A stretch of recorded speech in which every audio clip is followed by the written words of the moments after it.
So Nitro then. Number 134, also April 6th, 1998. An ambulance pulls up outside the building. Randy Savage is down in the parking lot. I believe they had Vincent and the Disciple out there briefly. And they said Actually, not at first. Not at first? Okay. They put him in a neck brace and are about to load him into an ambulance. They showed this clip over and over throughout the show. And somewhere about mid-show, they said, "We have found extra footage." Yes. Yeah, we rewound it. Which is the exact same footage, just rewound more, yes. Right. I love that. First off, Doug Dillinger just looks absolutely clueless. He's the head of security. Right. There's a body on the ground, and One of your biggest stars. Doug Dillinger's literally like standing over the guy with his arms crossed, looking down like, fucking bad. Have to get somebody out here to scrape this guy off the ground. And then it took him, I even wrote it down how long it took. Brian's also a thespian. Thank you. It took them, I believe, 47 minutes Right. to back this guy up and get him in the ambulance. Worst EMT squad ever. And jumping forward, since Craig mentioned it, when they rewound the tape, there's a Viper flying out of the parking lot. Dodge Viper. Not Randy Orton. Whoever fucking was driving this, I mean, it's swerving right and left. I mean, this is what almost killed Bret Hart, like, years later. Not only that, since you're bringing it up now, Yeah. Randy Savage is lying on the ground like 10 feet away. Oh, Right. yeah. They could have run him over. Yep, they did not give a shit. There was a war to win here. This fucking maniac drives out of here, and then, I swear to God, Vincent runs up, and he looks right in the camera, and he goes, NWO business. Yeah. So much for being a mystery. Yeah. I was like, what? You just committed a fucking crime. Which was serious enough that dudes had to jump into a Dodge Viper and fucking fly out of there. Clearly And he's then trying to not be caught. He's trying to flee, and then this shithead comes up and just goes, NWO business, brother. I'm like, this fucking guy, he's good for nothing. No. Nothing. Ever. Oh, what a trios match to open this show. El Dandy and Psychosis and La Parka versus, as they were introduced, Magnum and Suwa and Nobunaga. This brought back some great memories of being on the road to Cloverdale with myself, Brian, Matt Farmer, and Nick when Nick and Brian got into a massive discussion about who was better, Tokyo Magnum or Jeff Jarrett. And they went on and on and on. Well, clearly he didn't watch these two shows because the answer was fucking patently obvious that it was Magnum Tokyo. And Nobunaga, if you're not aware, is Shima Nobunaga with the worst haircut of all time. Dude, these guys were treated like absolute nobodies. They said they were 3 dudes who trained with Ultimo Dragon and they lived in Mexico. That's all they told us, and they were just bodies. So Shima's out there with his bowl cut parted down the middle, and everyone just immediately starts doing dives. Everyone's flying in the ring, flying out of the ring. In the middle here, let's see, Psychosis goes for a kick, but he misses. He accidentally punts his own partner, La Parka, in the balls. Think about that for a minute. How do you accidentally hit somebody in the nuts while you're trying to kick them? His partner, his opponent, moved out of the way to the side. He should have done a leapfrog. I guess. All I know is poor La Parka gets punted in the yarbles, and his response is to stand straight up, point an accusing finger at Psychosis, and teeter over like a tree. I laughed so hard. I laughed and I laughed and I laughed and I laughed and I laughed. So everyone hits a bunch of dives. Psychosis pins Shima with a leg drop. I don't know how to rate this as a wrestling match, but as gymnastics, it was pretty cool. And then Parka hits Psychosis with a chair afterwards. Sounds like a lot of matches nowadays. That's actually true. Were these guys from the Toriomon promotion or... I was trying to remember the names. I thought it was either Toriomon, but they later became Dragon Gate, right? Yeah. Yes. They were Ultimo Dragon trainees, so Okay. somewhere down that train. It was Toriomon then, I think. Yeah. Anyway, so Psychosis gets the win, but then Parka hits him with a chair afterwards. And El Dandy, who is their partner, looks at Parka and shrugs. Why did you do that? And Parka, to explain, he makes a kicking motion. He points at his own testicles, and then he begins to sell again. Parka is the best. He wasn't even pointing. He was like, Yeah. it was very lewd. It's very, very lewd. Disco Inferno versus Booker T. So can we all talk about, again, how I'm right every week about Disco Inferno? Okay, I'll see. Thank you. Okay. Yeah, and how did he start off this match? We don't even need to wrestle. I'm going to turn my back. You put the belt on me. Yeah, serious, Brian. Yeah, and then they had a serious match, which was a really Get good out match. of here. I'll use your own thing. Get out of here. You get out of here. Vinny, was this not a good wrestling match with the Disco Inferno after the dancing at the beginning? I gloss over things that make me uncomfortable. Don't get out of here. You get out of here. Why don't you should save that for you and Tom, all right? That's He's not here. That's why I said save it. Was that hard to explain? No, my point is you're in the room, so you can get out of here. Oh, He's okay. not in the room, so he my can't keys. get out of here. Vinny, you want to go now or? So they had a fun match. Yeah. Thank you. Booker made his comeback, including a very violent spine buster. And he won with a missile dropkick, and they showed 2 or 3 of these moves in replays. Disco took an ass kicking here. Yeah, it was a good match. He worked it well. He did not tuck his chin well on the spine buster. That was very My bad. goodness. We had an NWO drama highlight reel. For the first time in my life, I'm going to talk about the Nitro girls dancing. I normally skip it, but I hit the plus 30 seconds button or whatever, and the jump forward, and all of a sudden, bodacious tatas right in front of my face. I finally understood what Ric Flair was talking about. It was Kimberly. It just now? She was all over that iPad. It was awesome. What else was all over that iPad? Oh, Vinny. Jeez. Captain Uncomfortable over here. Throwing out that line. Lenny Lane versus Kidman. This guy. This match starts, and it goes it's about 90 seconds in, I realize, holy shit, this is terrible. And I had to go back to the start and rewatch it just to really take in how awful this fucking match was. Lenny Lane does this thing that drives me crazy. When you're whipping Wrestle? a man, well, yeah. When you're whipping a man into the turnbuckle or the ropes, you kind of lead them into the ropes, and then you take a stutter step, and then about a quarter of the way to the ring, you toss them, you whip them in. All right. Lenny Lane takes, I don't know, about 6 inches, and as ridiculous as it is to actually run the ropes that you're being thrown into, it looks so much more phony when you whip the man from the turnbuckle and don't actually use any force to do it. Sure. Do you know what I mean? So you're saying it looks fake. So you're saying he does like the luchadors do it? Absolutely. There you go. So they had an awful, awful match. Lenny can't run the ropes. He can't move in a straight line. He can't, he sells a minute into a match like they've been doing an Iron Man match. It also looked like they got a time cut right before they went out there and just cut out any pauses, any crowd interaction, any character of any kind. Kidman won with a shooting star press. You know, this match was bad, but I wasn't even looking at the match. I was just thinking that you got 2 young guys out there on the undercard who are sent out there to just do a match. One guy wins. It doesn't matter. It doesn't matter who holds any of the titles. I couldn't tell you off the top of my head who holds 9 out of the 10 titles in this promotion right now.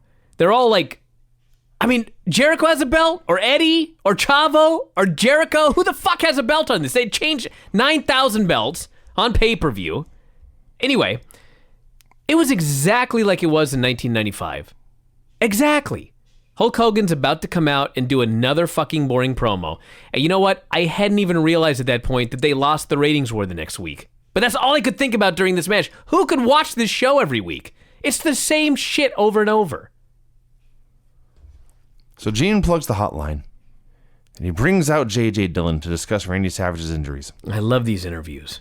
So, as noted, we saw EMTs tending to Randy Savage for 45 minutes to open the show. Last we saw him, he had a neck brace on and was being strapped into an ambulance and taken away. And so Gene's question is, the question on everyone's mind, he says, how will this affect the Spring Stampede main event? Well, you know, Vinny, it's a very important question. Should the question be, will Randy Savage ever walk again? Yeah. Dillon says he's going to get to the bottom of what happened. He starts to leave. Gene says, wait. And JJ turns around, and clearly this was an ad-lib on Gene's part. And Gene says, I need you to promise me that when you know more, You'll let us know. JJ says, you got it. He leaves. Yeah. Like, if we pretend that this is real. Did he think they're going to keep Randy Savage's condition a secret? No, it's just like, Gene and JJ had to have talked, right? Gene just doesn't go out and just call the guy out. You would think. He goes, we're here to get an update on Randy Savage. JJ, what is the update on Randy Savage? No update. I have no update on Randy Savage. Okay. But when you get one, will you tell me? Absolutely not. Why was this not done backstage? Why was this done in front of the people? What a bunch of idiots. Norman Smiley versus Conan in a very boring match. Norman Smiley had his trunks on the right side wedged in between his butt cheeks. Clearly you have forgotten Norman Smiley. And they were there when the bell rang, and they were there when he tapped out at the end. I'm pretty sure they were designed that way. Only Norman on one Smiley side. Only had- on one side. This man wore the tiniest trunks ever, all the fucking time. If you notice it today, you're in for a long couple of years, dude. Every single match. So here we are nearly an hour into the show, and at random, they just announced, hey, the main event tonight is Sting defending the world title against Kevin Nash. That would have been something that might have got people to stick around. It may have. I think they may have mentioned it earlier, but... No, they I don't announced think here so. in a manner that says we have just gotten breaking news. They made it clear this was new. So Norman, the babyface, made a comeback that involved an abdominal stretch. It was an abominable stretch. May have been. This match was abominable. They did some stuff. Conan killed him with a cradle DDT and finished him off with a tequila sunrise. Yippity-doo. Buff Bagwell versus DDP Good match. with joy and glee that I wish I could match. Buff Bagwell comes out and says to the camera, I got a new mustache. And he did. I love Buff. I love Buff because they're doing this match. Raven is in the crowd. DDP foolishly goes after the guy. And Bagwell wins by countout. And Bagwell does not give a shit how he won. Joy. Why would He just wants his hand raised. He's screaming at the referee and thrusting his fist at the man as if to say, please, raise my hand now. And the referee raises his hand. He's so happy. And you know what? Great. Yeah. His job is to win and make more money as a result. He doesn't care how. He doesn't care where his opponent went. He's not there to compete. He's there to win. I love his offense when he kicks a man, stops and poses. And then he chokes the man. He stops and poses. He's awesome. Whips him in, clothesline, stops and poses. Again and again and again. And it's great. I like when he stops and it goes to the camera to mark out for himself. Did you see that? I can't believe how great I am. Bagwell's the best. So he's won by countout, but he declares himself the new U.S. champion, demands they present him with the belt, and as they're refusing to do this, Paige returns, leads him out with a diamond cutter. I love that DDP was so mad that he got himself counted out, but then he just stopped going after the guy to come back in and give this guy a diamond cutter. I don't know. Wrestling's wacky. We're very, very close, by the way, to poor Bagwell breaking his neck and never being the same again. So here's where they had more footage of the Savage attack, including the Viper squealing out of control all over the parking lot, and Virgil and Disciple being there. I like that name, Decipher. I think I said Who is he this week? I may have said Decipher, which makes no sense. Decipher is a better name. Anyway, my first thought was, if Virgil and Disciple are there, why is Hulk Hogan in his red and yellow car bothering to try and hide his identity and flee the scene? Did it have the Hulkster personalized tags Probably on the back did. of it? Probably did. Brother. Kayfabe. So Hogan comes out for a promo with a bunch of other NWO dudes.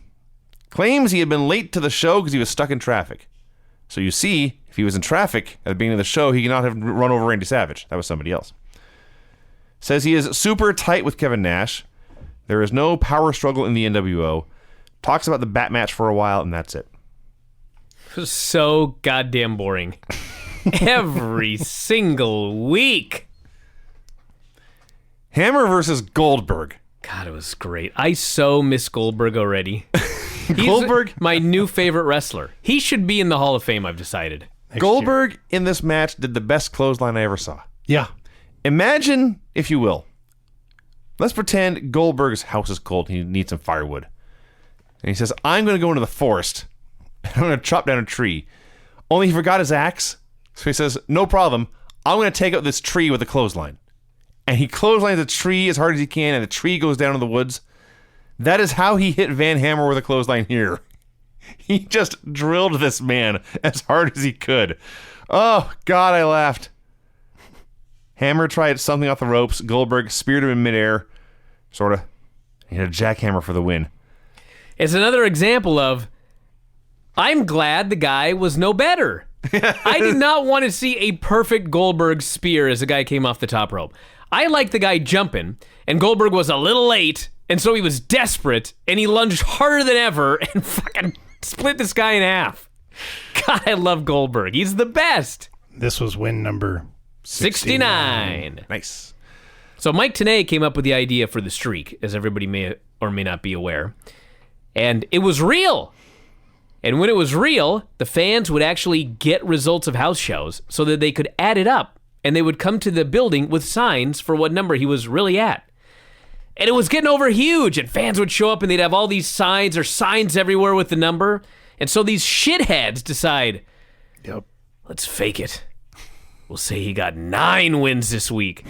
And the moment they lied, all the signs vanished. Yeah. They killed it dead. Yeah. These fuckers didn't do everything right. Did 3 Goldberg. double shots this week. Yeah. So, there's more. Yep. First of all, he has just defeated Hammer, so the flock comes out to attack him. There's like 5 guys. And Goldberg roars at them, and they all back down. He's the best wrestler ever. He is the best. There's no question.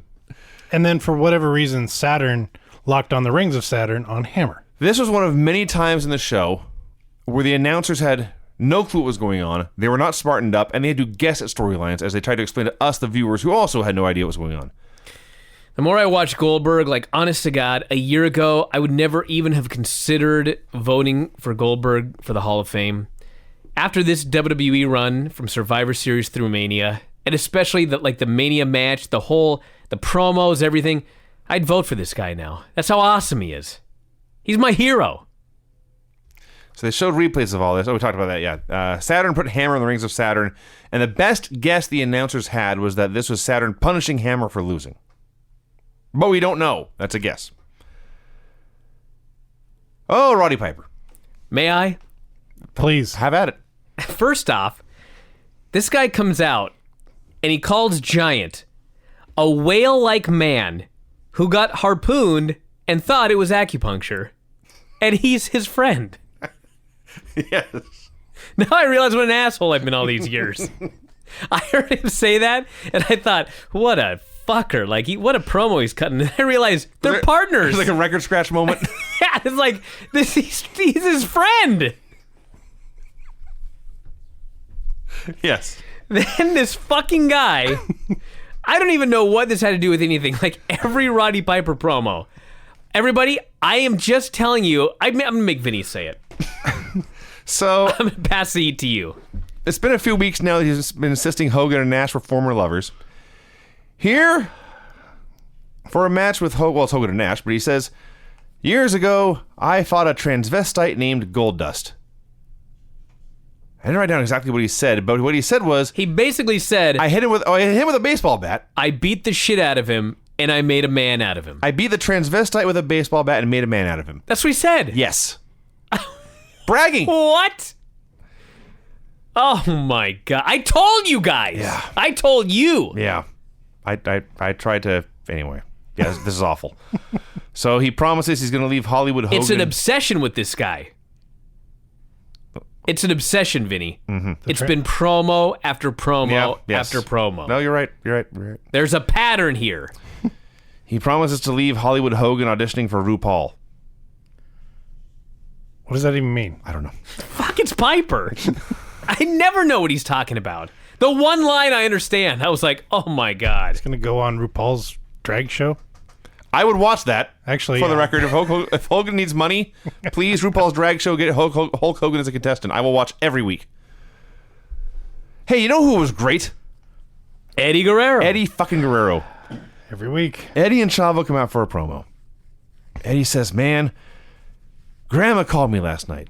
Eddie is the only man on the earth who could pull off this promo. He may be. Absolutely. And not have them kicked off television. He says, Grandma called me last night. And I'm pretty sure when he says grandma, he's actually talking about his mom. But he says, Grandma called me last night crying. You know why, Chavo? They wouldn't let her into the potluck last night. She had a pot of menudo. You know the menudo she makes? They wouldn't let her in. You don't want to know why, Chavo? Because they don't admit grandmas who are grandmothers of grandsons who are losers. And Uncle Mondo, he was kicked out of the Lowrider Club. The Lowrider Club. Yeah. Because his nephew is a loser. Now I got a match here against the Ultimate Dragon. That's what he said, Ultimate Dragon. But let's be honest. That wouldn't do anything for my career, beating this guy. But if you beat him, it'd be a big deal for you. Now, Chavo, apologize to Grandma and promise her you're going to do your best. Chavo, I apologized last week. Finally, because he's got to do whatever he says, and Chavo says, Grandma, I'm sorry. I'll do my best. This was so awesome. Eddie was great. And then the match was good because Chavo, he's still a little heelish here because he didn't want to apologize again. He tried to get out of it. Yes. But the match was all about how he wasn't ready. He wasn't in his street He's clothes. either in jeans and tennis shoes. He was against a former champion. Yeah. And he worked his ass off, and he did very, very good before losing. Yes. It is a perfect setup for this guy to be a babyface. Yes. So Eddie's watching, and the point is clear that Chavo's fucked, and then Dragon's making his comeback. Eddie can take no more, turns his back to the ring, and hides his head under a towel in shame. So Dragon wins with the Dragon Sleeper. Eddie gets to the ring to start slapping Chavo with and without the towel. Ah, the best. I'll tell you what was also great. The footage of Gene Okerlund at the pay-per-view. What the hell was this? Berating Dean Malenko. You've Okay. never seen a bigger dick in your life than Gene Okerlund in this segment. This is, for those of you that only watch modern wrestling, and you see these geeks like Dasha, and these backstage interviewers who are just absolutely horrible asking robotic questions. Gene Okerlund comes out here after Dean Malenko has lost to the pay-per-view, and he's like, Dean, what the fuck's up, dude? You lost. He starts rattling off. You lost at Starrcade. You lost at Super Brawl. You lost here tonight. Now you are a bona fide loser. And Dean hangs his head in shame. And Gene says, where do you go from here? And Dean just says, I'm going to go home. I watched it, and at first I was like, this Gene Okerlund is such a dick. He's such a dick. But then, when it was over, my thought as a viewer, observing this as if it's a real sport, was that maybe Gene stepped over the line a little bit here, but really what he was being was more of a tough love coach. Like, Dean, I know you're better than this. Why are you losing all of these matches? How the fuck are you going to turn this around? I thought Gene was awesome, but he was a dick. No, you're wrong. He's a total asshole. He was, I admit Dean that. should have beat the shit out of him here. But he didn't, Vinny, because he knew that Gene was right. He was a bona fide loser.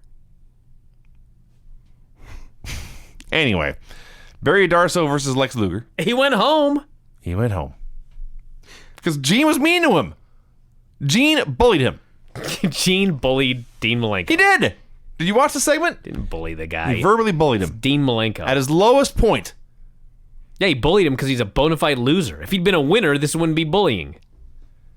Folks, I've worked with this man for like a decade now. Just want you all to know that. Let's talk about Crusher Khrushchev and Lex Luger in 1998. Yeah. It was funny. Would it have been better in 1988? I'm not sure. That was my thought. You know what? I think it would have been exactly the same.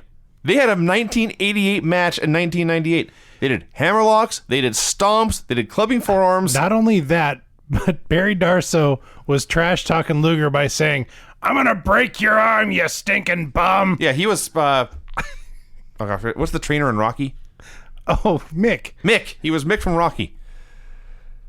So, yeah, that's all they did. During the match, the announcers say, oh, by the way, Ric Flair is going to appear on Thunder. He will either issue a challenge or retire. They didn't quite say that, but There was no middle ground in this. they said perhaps a challenge and perhaps something about his career, which was a hint that he might retire.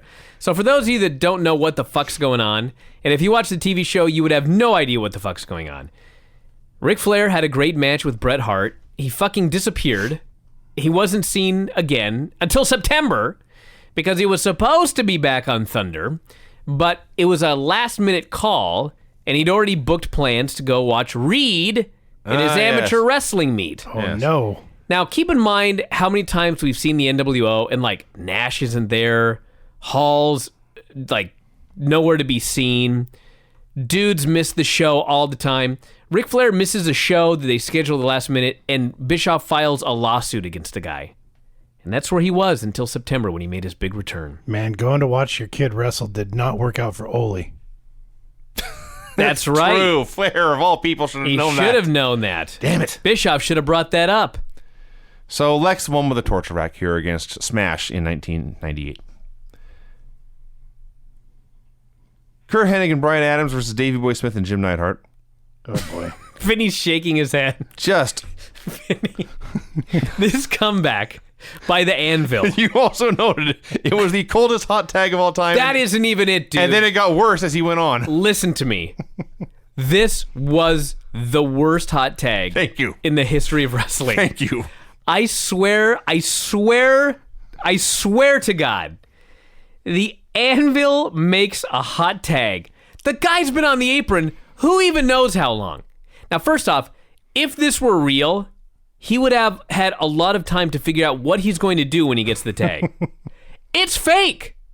They could have gone over in the back what he's going to do. Hours beforehand. He hit this fucking ring, and he couldn't think of one thing to do. I swear to God, he gets in there, and he doesn't know what to do, and so him and Hennig start throwing these horrible shots back and forth. He's throwing these horrible shots, and then Bryan Adams feeds, and what does he do? He locks up Yeah. with Bryan Adams. Yes. I will give $50 to the first guy that can find me any hot tag where the fucking guy locks up.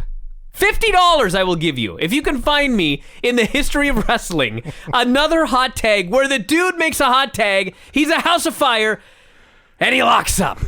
You'll never see it. I've never seen anything like this. Now, let's not... Am I lying about this? No, you are not. You were factually accurate about the whole damn thing. Let's not gloss over how bad Crush is. You have Hennig working over Davey Boy's leg. He's doing the toe hold. He's dropping knees on the leg. He tags in Bryan Adams, and Bryan Adams goes to work on the man's back. And Davey's still holding and selling his leg the whole time. And then him, Crush and Anvil throwing hands at the beginning of this. Oh my gosh. And let me reiterate, this is not one of those matches where there's multiple hot tags. This is the climactic hot tag at the end of the match that leads directly to the finish. He locked up with Bryan Adams. Yeah. Now, we have talked about how awful How the did beginning was. you and all of us make no money in wrestling? I don't know. And that guy made money for decades. Well, you kind of God made bless money. the guy. I'm sure he's a nice guy, but Jesus Christ.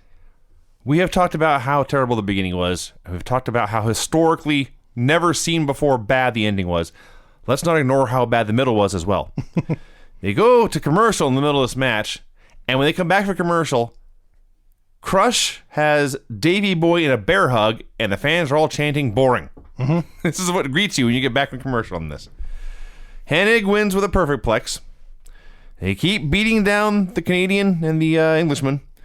Bret Hart runs out to make the save, and as I'm thinking, this is the exact same shit for the third week in a row, Tony Schiavone says, this is the exact same shit for the third week in a row.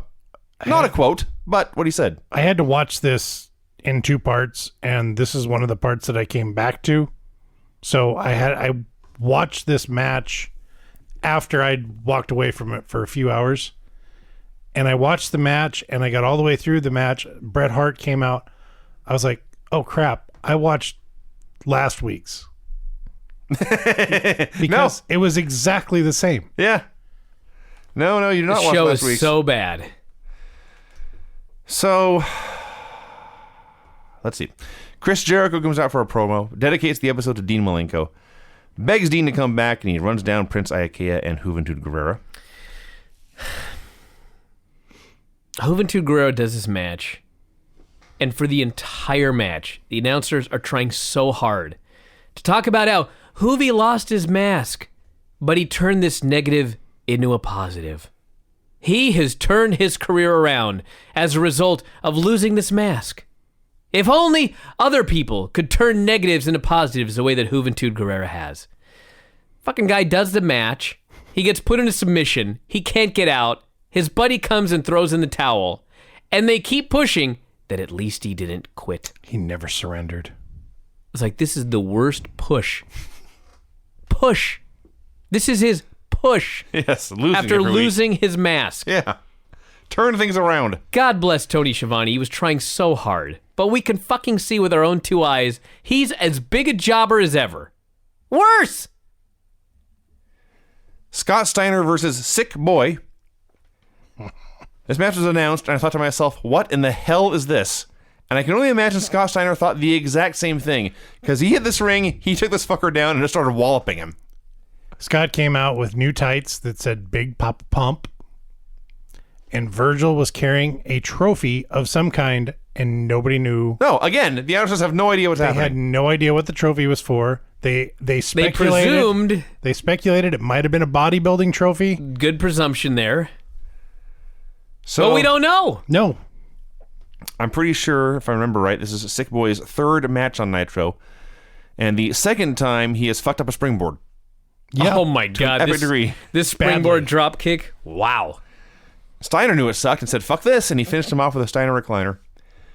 Vincent's out there with a trophy, and Steiner's trying to get the camera on him, but every time it was like Paul Jones. Every time Steiner looked to another camera, they switched to the other one. These people are so incompetent.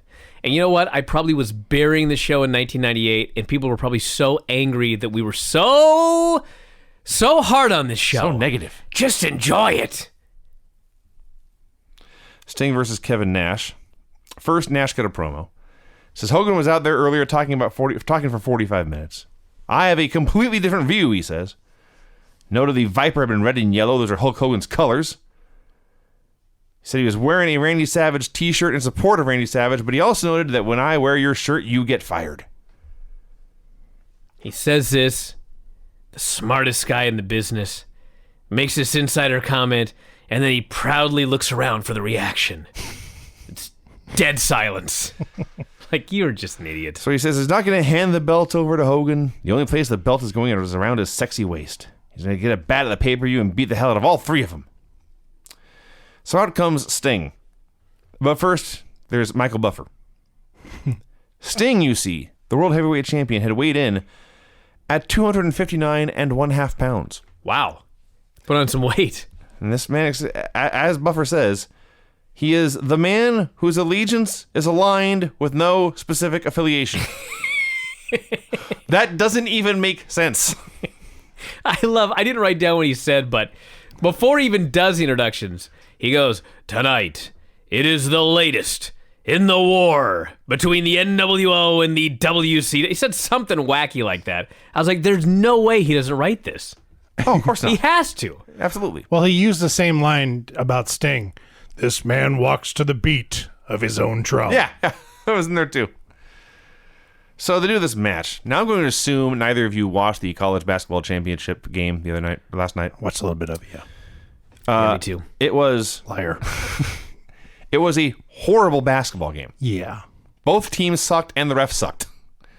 But everyone watched because the stakes were high and it was close throughout. Well, we sucked more. That was the good. Gonzaga sucked more at the end.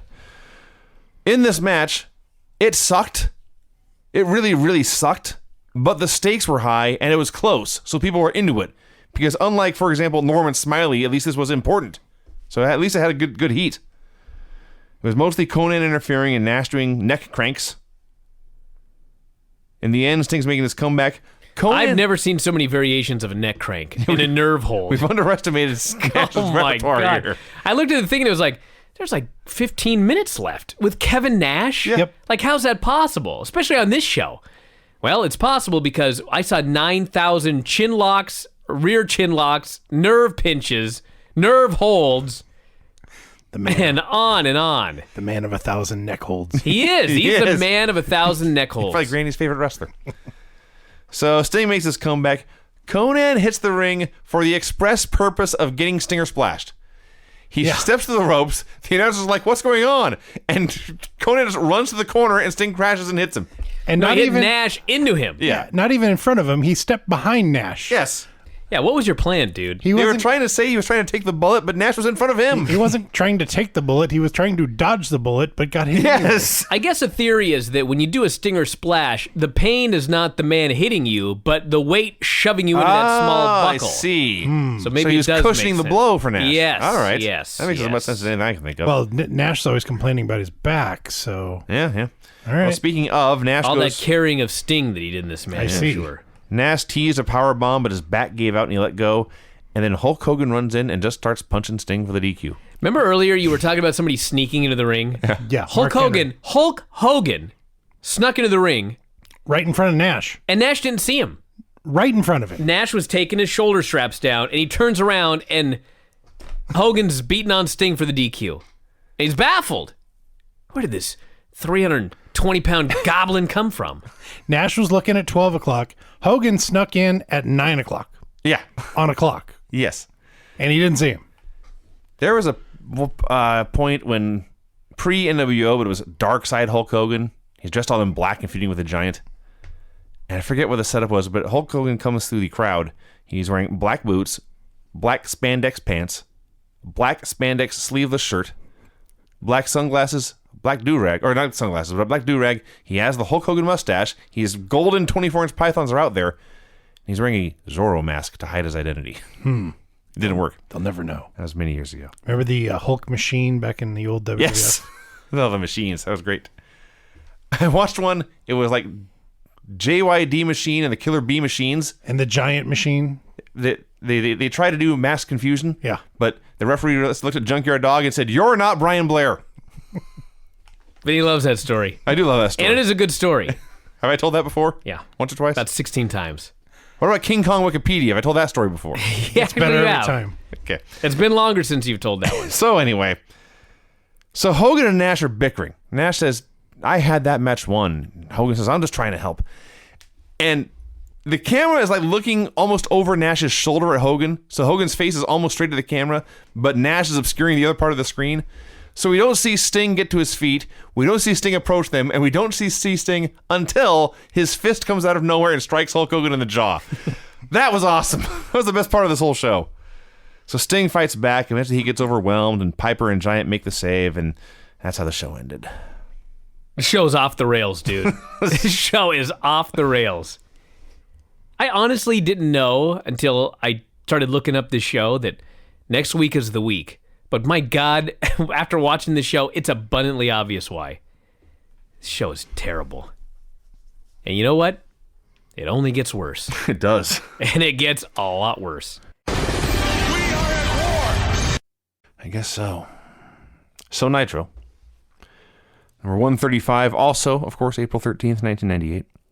135 of these are exactly like the first one. Yes. We'll recap it, but it should all be very familiar to you. Fit Finley versus Scott Steiner. Okay, I got to ask about this. The very beginning of the match, Scott Steiner comes out, and Larry the Axe Hennig, Kurt's father, and Dick Rude, Rick Rude's father, who were friends, are standing there in the front row watching the show. Scott Steiner comes out, and he starts yelling at the Axe.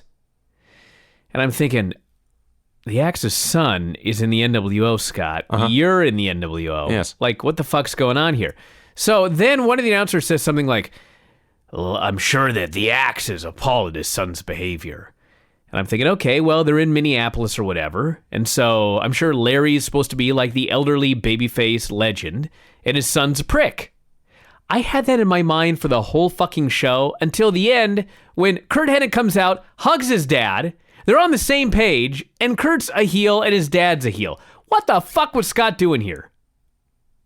Entertaining himself. I don't know. He seemed to be, and I'm saying this is by Scott Steiner standards, by the way. He was in a bad mood from the get-go. He's manhandling Finlay in the ring, which is his gimmick, and Lord knows Finlay can take it. He leaves the ring to yell at Larry Hennig for no reason, and he gets back in the ring. And if any of you are going to watch the show, when Steiner, he leaves the ring to yell at the Axe, he gets in the ring, watch the elbow he hits Finlay with. He just walks up and elbows him in the mouth as hard as he can. Finlay, of course, when it's his turn, he's not afraid to hold back, never has been. So at least these two guys are clubbering each other. And Steiner finished him off with a middle rope exploder and the Steiner recliner for the win. A fun, mean guy match. They still have no idea what to do with Bret Hart. It's been months. Well, they kind of figured it out of this show briefly. He's there. He thinks he's sick of talking about being screwed. Mm-hmm. Granted, I'm watching this with 19 years of hindsight, but will this fucking guy stop talking about the goddamn screw job? He doesn't like being screwed. If anybody gets screwed, he's going to be there. If anybody needs help, he's going to be there for him. What they did was they took what may have been one decent sit-down promo and cut it up into about 20 terrible short sit-down promos. Dude. He just kept coming back and he'd say one sentence and he'd go away. So let's repeat his claim here because this is important later.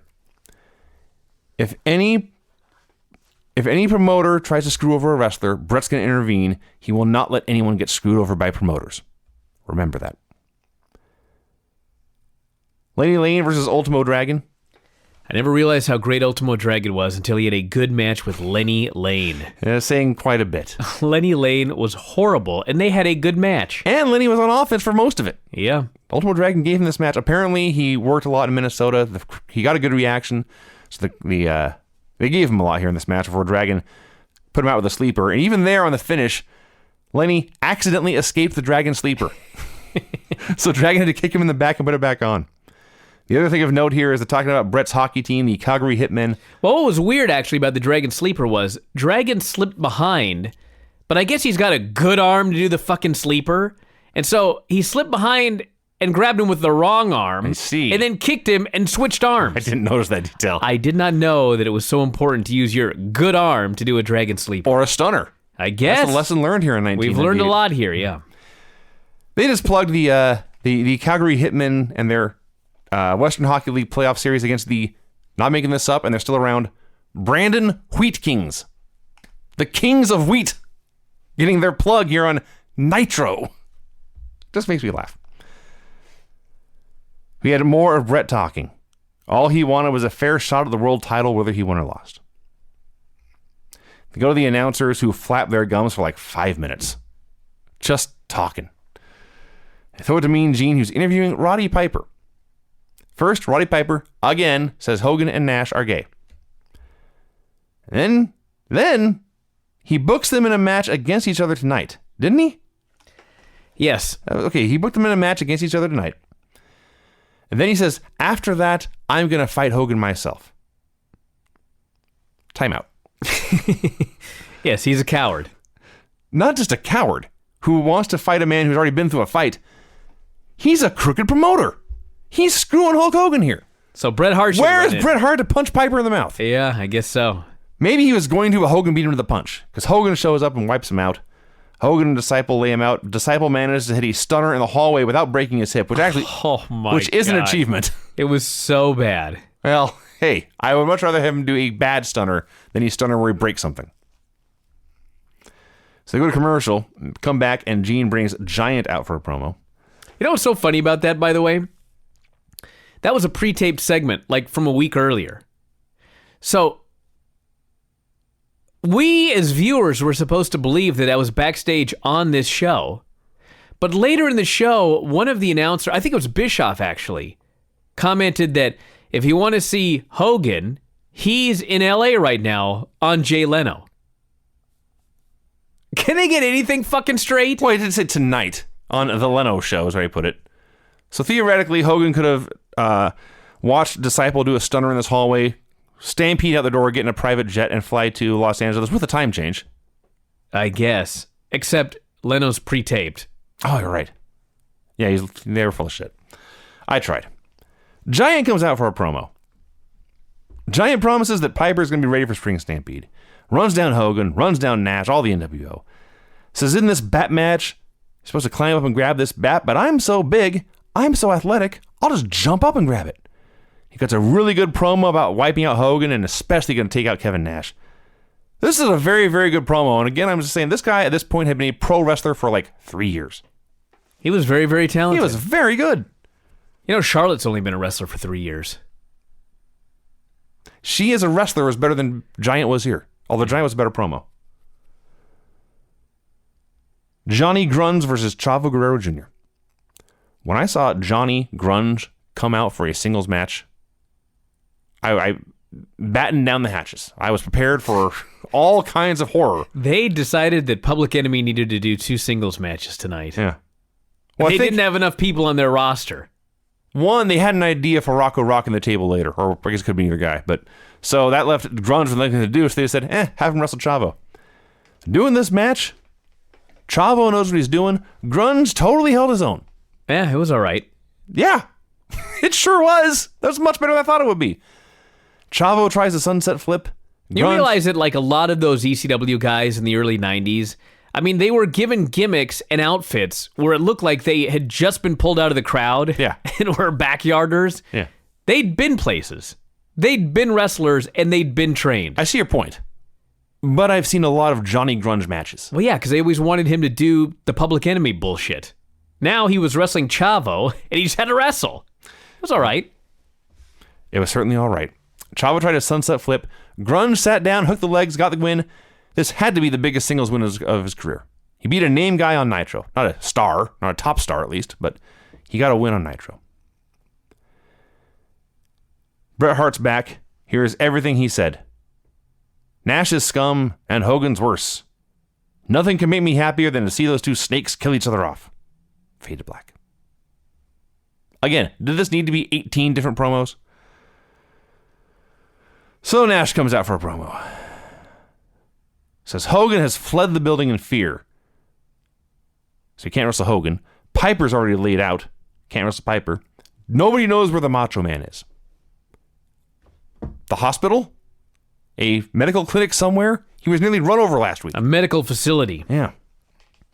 By the way, he was backstage because he came out later. As we found out, yes. Nash hasn't been looking around very carefully.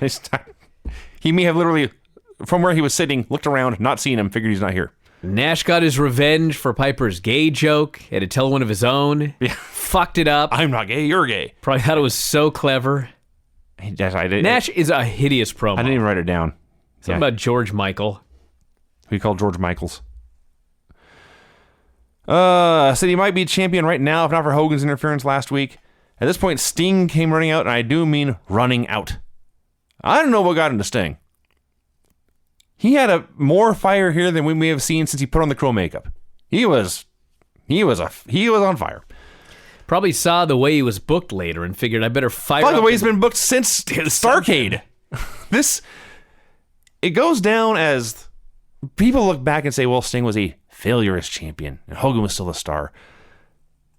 And you go back and watch, and it's like, no, Sting had no chance at champion. Of course not. With the obvious exception of Rey Mysterio, there has never been a guy who was champion for more than a couple of weeks who was booked this badly. From start to finish. He won the title poorly. He was booked to defend the title poorly. He was shunted down the totem pole every week. I would argue that the end of Seth Rollins' last title run was much worse than Sting's whole run. That certainly when sucked he lost as well. 19 matches out of 20. That certainly sucked as as well. champion. Yeah. So Sting says, yes, I want to give Nash a title match tonight. Nash can even use the bat if he wants. Dylan says, you don't make the matches. WCW makes the matches. If you want to wrestle for the title, it's got to wait till the main event. Then Sting says, I want the powerbomb reinstated too. Nash is happy about this. Dylan says, fine. What a dumb baby face. And Nash says, how about the bat? And Dylan says, no, not the bat. So Nash keeps taunting Sting. Sting had left to leave. And when Nash started taunting him, Sting dashes back to the ring, rolls inside, does a dozen crotch chops, runs away. Sting was in a mood. Glacier versus Chris Benoit. The Glorious. announcers are talking about how Glacier had failed to live up to the hype of his big debut, which is true. Larry's claim, this just proves the inferiority of karate compared to pro wrestling. You know, it's so Pro wrestling funny. is strongest. It's so funny because Larry spends 4 minutes and 21 seconds, which is the length of this match, just going on and on about how you can't come into this sport and only do karate. You've got to learn how to wrestle. You can't be a wrestler and not wrestle. It's all about wrestling. He's burying the martial arts and karate. Wasn't Larry a martial arts expert like 2 years ago? Larry Sick claimed to be his own black belt in both strong style and soft style. Okinawan style he knew. Exactly. Yeah. But man, now he's totally anti-karate. Yeah. Glacier did his best to match Benoit's intensity. It was a fun 4 minutes and whatever. And then Benoit caught him in the crossface for the submission win. I showed a clip from Thunder. Buff Bagwell calling out Lex Luger. Points out he is 5-1 against the total package. Turns his back to the camera. Flares his lats to show the jacket he's wearing has a self-portrait on the back. So he makes his own face as big as it can be. And Tony looks into the camera and does the biggest eye roll you ever saw. Bagwell was great, everyone. He wasn't just a great character, but his match with Luger. We'll get to that. He's so... And it's almost over. I know. I think on Thunder after this, I think. It's like any day now. He breaks his neck. He's out. They fuck up his return. He's never the same. God, I don't know.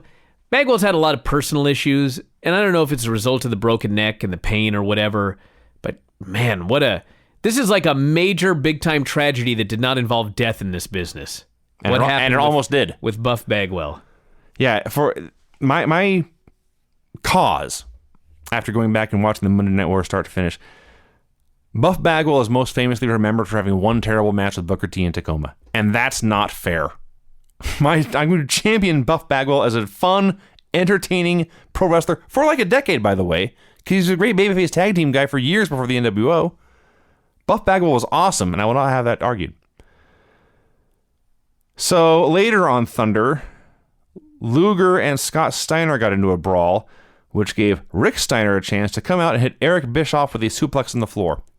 And this just came out as they have no idea what they're doing and just said, you four guys closest to the curtain, go out there and do something fun. Not to mention it's Thunder, and Bischoff is the Vince McMahon of WCW. And you just randomly wasted a big suplex on the cement for Eric Bischoff that, by the way, he didn't even fucking sell. Like, he comes out later on the show, he briefly grabs his back, but then he's smiling and he just comes to the ring. What a fucking waste. Yeah. So here we are back live on Nitro, and Bischoff and Bagwell come out for a promo. Fan holds up a sign that reads, Roids Shrinked Nuts. I do not see Bagwell's appearance on Gigolos. If anyone can say what that has to do with him, I don't know. So Buff Bagwell, whose whole gimmick is that he loves his own physique so much, he calls himself Buff. He made fun of Lex Luger for flexing too much. Because he's the greatest. Because he's a hypocrite. He's a hypocrite, and he's awesome. Promises that Rick Steiner is a beating coming for the suplex he hit to Bischoff, but first he's going to beat Luger tonight. And here was where Bischoff added, Hogan would take care of Rick Steiner himself, but he has to leave to do the Leno show. And in hindsight, what a horrible plug. God. You get your top guy on a major network talk show, and you throw it out there halfway through the show at random? Yep. They did not know what they were doing. I'm not sure if you're aware of that or not. No, they did not. So we had Luger versus Bagwell. So Buff, it would be fair to say that he did 90% the same match every single night, but God, it was a fun match. And he ran wild early. He did all his wacky posing. And finally, Lex made a comeback and knocked him out of the ring. And when Bagwell got to his feet, Lex did his imitation of Buff's wacky poses. With the smile. It wasn't even the flexing. It was when he did the flexing and the stupid Bagwell smile. Yeah. I howled. There are things that we watch and we have forgotten. Jeff Jarrett's return as the Double J. Henry Godwin's entire career after breaking his neck. And then there's moments that I remember crystal clear 19 years later, and Lex doing this spot was one of them. Lex's wacky dance and his wacky pose and his wacky smile making fun of Buff, everyone laughing, and Buff getting mad because now they're making a fool out of him for flexing too much. This was so great. It's like one of those things like when Randy Orton did that giant split jump during his comeback. Yes, I'll never forget that either. You'll never forget it because it never happened before. And maybe happened one time after. It was so out of character. The fucking Viper. Yeah. He did a giant split jump and a babyface comeback. Not even a comeback after the match. It was ridiculous. It's like a celebration. So they had a fun match. Lex dodged the blockbuster, made his comeback, called for the torture rack, and the place was going nuts, but he put it on, and Bischoff hit the ring and kicked him for the DQ. Lex, who was carrying a 250-pound man or bigger on his back, no-sold all these kicks to the ribs. Exactly, because a goddamn executive, when they kick a wrestler, the wrestler doesn't sell it. They look at him like he's a bug. Yes. They don't fucking sell for the guy. So Lex put Bischoff in the rack. Scott Steiner runs out. Rick Steiner runs out. And ordinarily, this would be a dumb DQ finish when they could have just, Buff Bagwell can lose. It's okay. But at least the way it was all done, you can see, okay, they're setting up a tag match. That's fine. Now, I don't think that tag match ever happened because I'm pretty sure Bagwell hurt his neck on the next show. All I know is that this harkens back to the good old days when the wrestlers were placed on a pedestal. Yeah. Now they're just like everybody else. No, much lower. Just a bunch of fucking geeks. They go toe-to-toe with executives. They're poorer than the fans. Yes. Like, the fans at least are employable. The wrestlers aren't. No. It's just amazing. If they lose their jobs, the WWE, destitute. They're fucked. Welfare. They're Nothing fucked. else. Chris Jericho versus Super Jericho does a promo saying, "This is not Super This is Prince Nakamaki in a horrible Super costume. And a man unmask and reveal himself." The ref bought this claim, said, "I better investigate." But of course, he doesn't want to reveal Super here on live television. So he goes up to him and peels up just the bottom of the mask and I just peek underneath it. I don't know I hope it was supposed to be stupid. It was really stupid. Pretty sure it was supposed to be stupid. So Jericho jumps Kalo, and then they had a bad match. They fucked up the very first spot they did, they fucked up the very last spot they did, and they fucked up some stuff in the middle. Jericho eventually won with the Boston Crab. Iaukea runs out, chases Jericho away. Jericho, who of course claimed Prince Iaukea was Super Kalo, now says, "This proves Prince Iaukea has a twin brother." Sticking to his guns. Bret Hart said he would always be there to help Sting. That was it. Hammer versus Saturn. What the fuck was going on here? This was Flock versus Flock, with other Flock members getting involved. Last week, I remember this. I don't think any of them said anything. Last week, Goldberg beat Hammer, and afterwards, Saturn put Hammer in the rings of Saturn. I remember that. Apparently upset he had lost. So I guess this was Hammer out for revenge? Teaching him a hard love lesson, I guess? No one gave a shit either way. No, nobody cared. It was stupid. They wrestled a while. Saturn hit the head-on-arm suplex in the rings of Saturn for the win. And it was bad. It was bad. Rocco Rock versus Goldberg. Dude, Goldberg is amazing. He's so amazing. Breaking news. It is breaking news. I gotta remind everybody every week about how special Goldberg was and how awesome he was. He was the biggest star on this show. Mm-hmm. All he had to do was go out there and slaughter people in as sloppy a manner as possible. That's what made it magic. So and Rocco Rock is a great body to be slaughtered he here. Was a great lamb, yes. Oh, man. So the reason Public Enemy did singles matches is because they had an idea for a spot with a table. So Rock is getting destroyed, of course, but he's able to lure Goldberg outside and throw him into these stairs in the post and cut him off for a moment. Rocco says, "This is my chance," and he throws a table into the ring.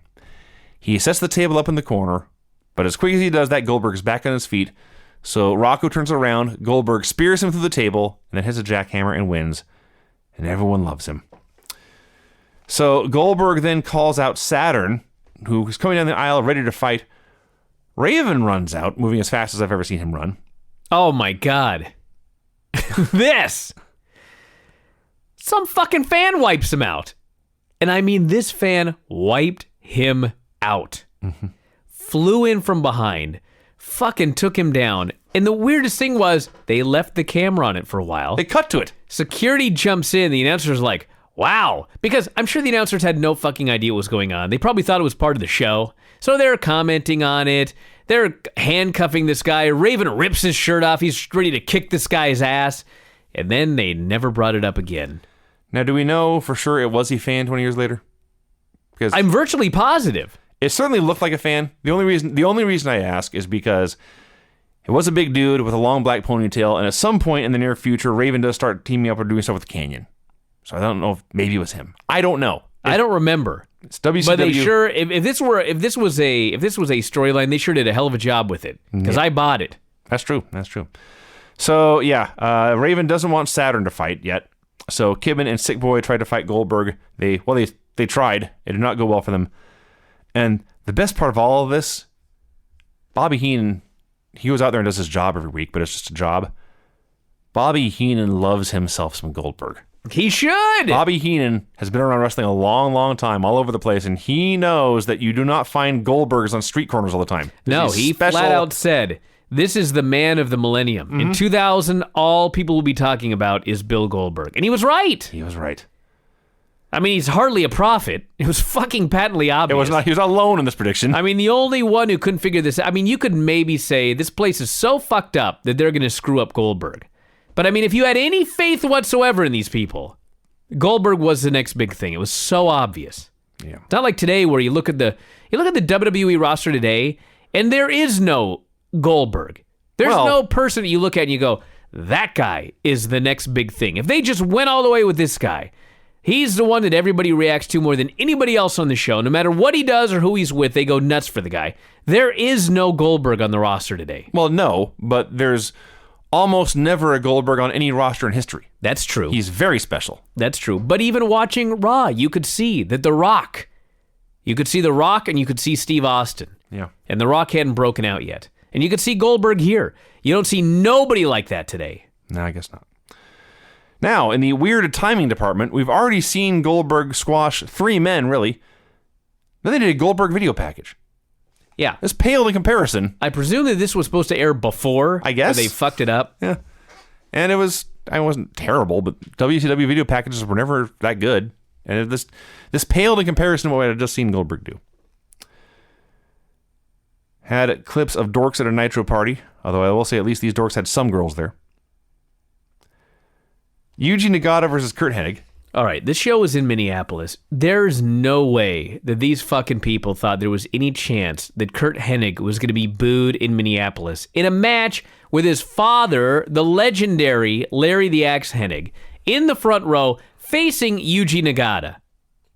This guy was so over. He beat the shit out of Nagata. This was a 3-minute squash match, just destroyed the guy. It was awesome.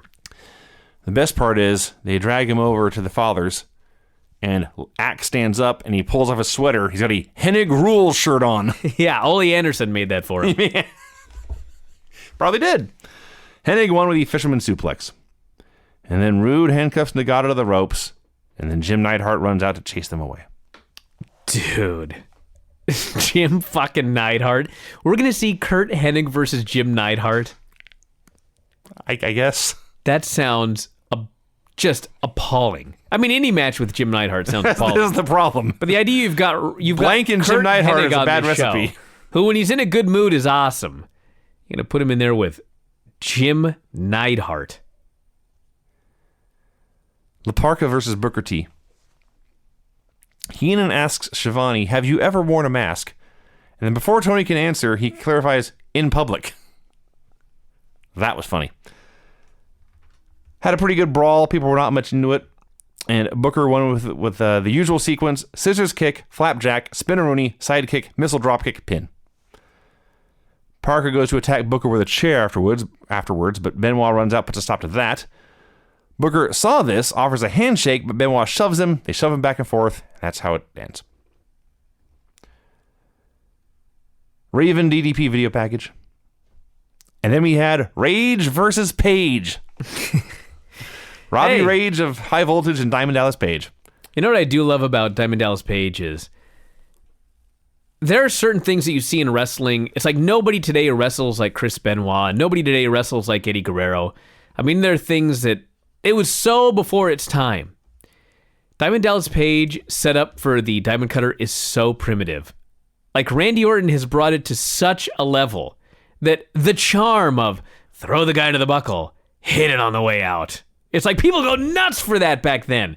You look at it today and it's like, that would be a lazy day for Randy Orton. That's all he could come up with. I'll throw this fucking vintner to the buckle. He's just horrible, so I got to idiot-proof this. Bounce out and I'll hit it. Nothing difficult. I just like, Rage gets a minute or two of offense, so he says, I shall do a springboard splash. And it was good. It was huge. I mean, it was. There was one he did like months ago. It was a tag match, but he did a springboard like almost overshot and went out of the ring. I love it because his springboard splash, if you've never seen it, he gets on the apron, he does a springboard, he bounces like 30 feet in the air, and he never stretches out. Yes. It's like if you got on all fours, that's the position he's in the whole time, and then he lands on the guy. I've never seen it like this before. Yes. It's like he's afraid to stretch out. So Page wins. Raven comes out with a flock. Says it's all Page's fault. He spent 3 years wrestling in barbed wire and fire. And here's where the fan was at. Yeah, earlier when Raven came out, he just stopped Saturn, and that was it. Here is where Raven sends the flock out to brawl with Page, and as the flock is brawling with Page, here's where Raven is hit by the fan. So there you go. Conan versus Rick Steiner. Highlight of this was Steiner had DiBiase in his corner, who was still employed. Conan had Vincent in his corner. So they just had Ted DiBiase and Virgil renew their rivalry. That's all the fans cared about. Ted DiBiase just gave him a beating. Yeah. So great. Rick hit the diving bulldog for the win. A Sting, Savage, Hogan, Nash video package. And the main event for the world title, Kevin Nash versus Sting with a powerbomb legal. This match was so boring. The actual wrestling match. It was very slow. You could charitably call it methodical. Nash but is it was moving like a glacier. I would say more like a tree. Sting is just there. Nash would hit a power move, slowly stand up, pace back and forth a bit, hit another power move, pace back and forth a little bit. Swear to God, I'm watching this. It's a world title match. And of course, I don't give one shit about it because number one, it's boring. And number two, I'm just thinking, what's the NWO run-in going to be this week? What? I had no faith that there would not be a run-in. It's funny you should mention that because the most exciting parts of this match, the body of this match are, like every 30 seconds, one guy would jump up and look who was coming up the aisle. And this, of course, caused the fans, like a school of fish. They all stand and look at the aisle. So they look at the aisle, they're looking through the crowd, they're looking at the rafters. They know at any point there's going to be interference, and that's when the fun really starts. The match itself is boring. They were getting ready, too, because the moment Randy Savage starts walking down to the ring, it was an avalanche of garbage in that ring. Oh, yeah. And nothing had even happened yet. No. They were just like, God damn it, start throwing the shit now. So, let's see. Liz Talk takes, about how Sting got completely obliterated. Yes, Liz takes the ref. Savage hits Sting with his cast. Nash makes the cover. Sting did kick out of the cast shot. And I was trying to figure out why Savage would try to ruin his own title shot he's getting at the pay-per-view. Nash hits the powerbomb, makes a cover, but Brett's there to yank the ref out of the ring, and that's a DQ. And here... Yeah, because Sting was pinned. Essentially, yeah. Bret Hart For the saved second week in a man row. for being pinned in the middle of the ring by a move that he legalized, that had Yes. otherwise been illegal. Yes. So the show ends with Sting in a crumpled, broken, pathetic heap on the mat as Bret Hart, by himself, beats up all the NWO. Everybody. Bret Hart single-handedly beat up every single person that was there in the building that was in the NWO. So Bret is clearly a bigger babyface than Sting. Piper and Giant are bigger babyfaces than Sting. Lex Luger is a bigger babyface than Sting. You could argue, due to dissension, Kevin Nash is a bigger babyface than Sting. Goldberg is clearly a bigger babyface than Sting. There may have been 10 guys who were more over as babyfaces than their world champion. This championship sucked. Not to mention, the show goes off the air with Bret Hart single-handedly beating up every single member of the NWO. In 2 weeks, it's Sting versus Savage. I think it's Sunday. I think it's 2 weeks. Okay. It doesn't matter. The point is, who could possibly fucking care? I don't know. This show's a disaster. It is a complete disaster. And Raw won. It certainly did. At the beginning of the end. So there we go. All right, everybody, that's it. We're going to wrap it up here for today. Back to the normal schedule on Thursday. Well, tomorrow, obviously. But Thursday we'll be back with NXT and more. Anyway, Nitro 136, also April 20th, 1998. So keep in mind when we review this show that the week before, Raw had won. So Bischoff was thinking of all sorts of ideas to turn this war around. Yeah, let's go back and do what we did before. The idea was, let's just do everything old again. The idea was, for the first 32 minutes of this show, let's not have any wrestling. Well, that too. So they opened with clips of Kevin Nash and Randy Savage celebrating because Savage had beaten Sting for the world title at the pay-per-view. By the way, Sting, a forgotten man. Dude, he was not anywhere on this show. They never mentioned him, I don't think. I don't think they I said have his name. no idea where Sting is. If he hadn't been in clips from the pay-per-view, he wouldn't have been seen. No. Or mentioned of. No. He was gone. So Nash and Savage are celebrating. Hogan and the Disciple attack them. The NWO run out to separate them, and that was what we got here from the end of the pay-per-view. Dissension in the NWO. Norton taking Scott Hall or Kevin Nash's side.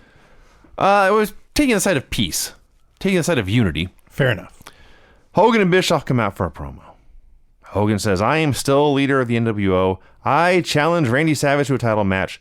Yes, there is a split in the NWO. It is time to determine who's going to follow me and who is dumb enough to follow Savage and Nash. Then Savage came out for a promo, and he challenged Hogan. This seems redundant. Well, at least we got that handled.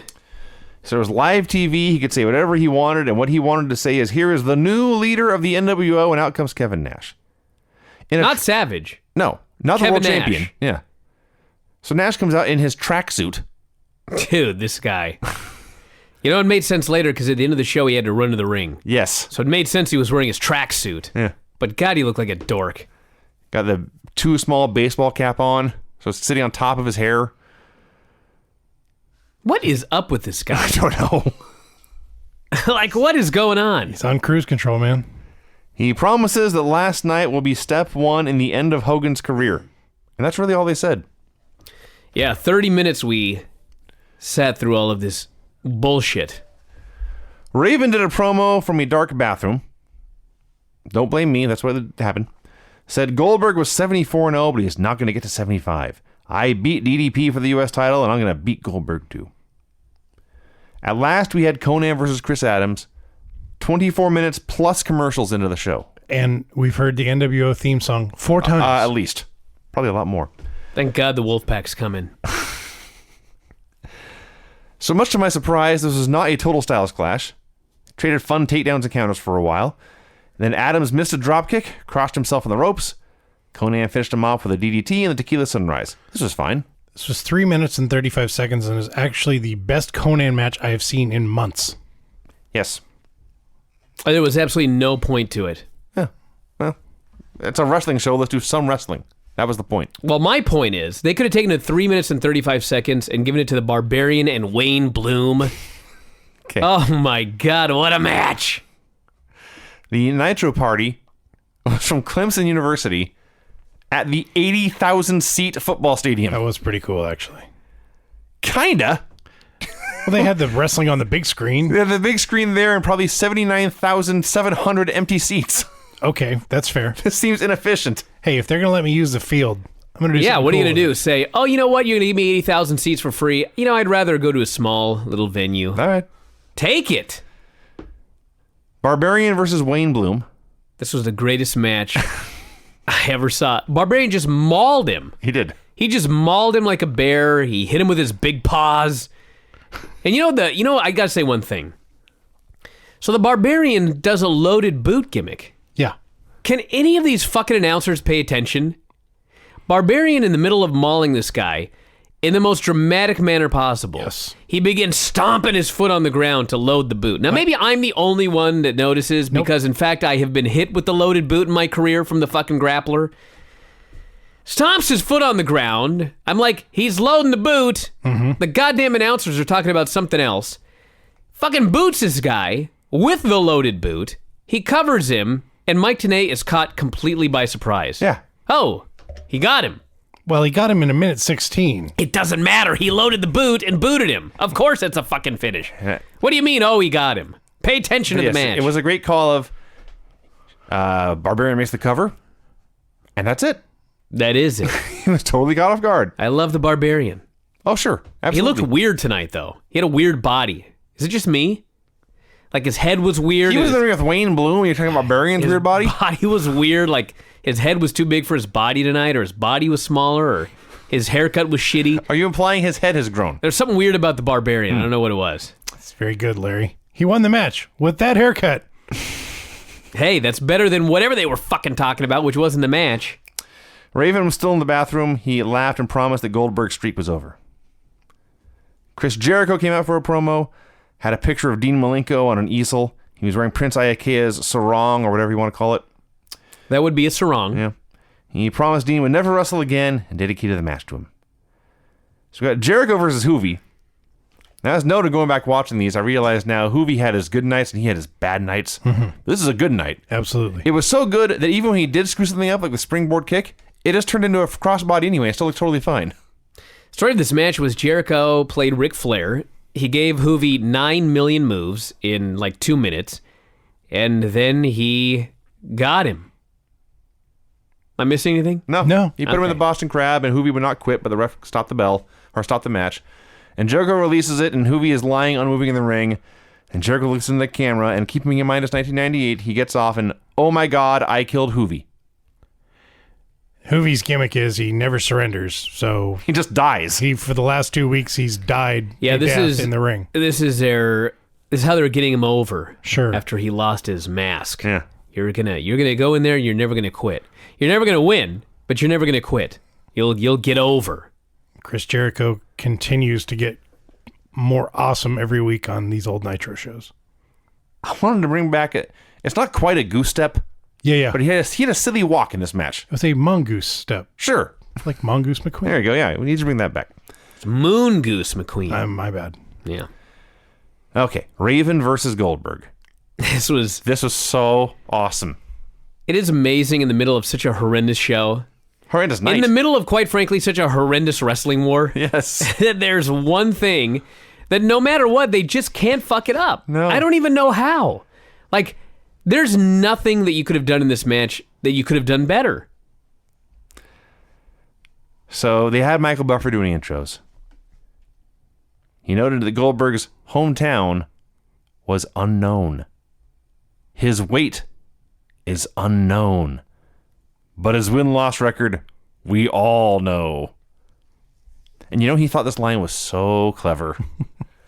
And we're I love all the idea that you can have an unknown weight.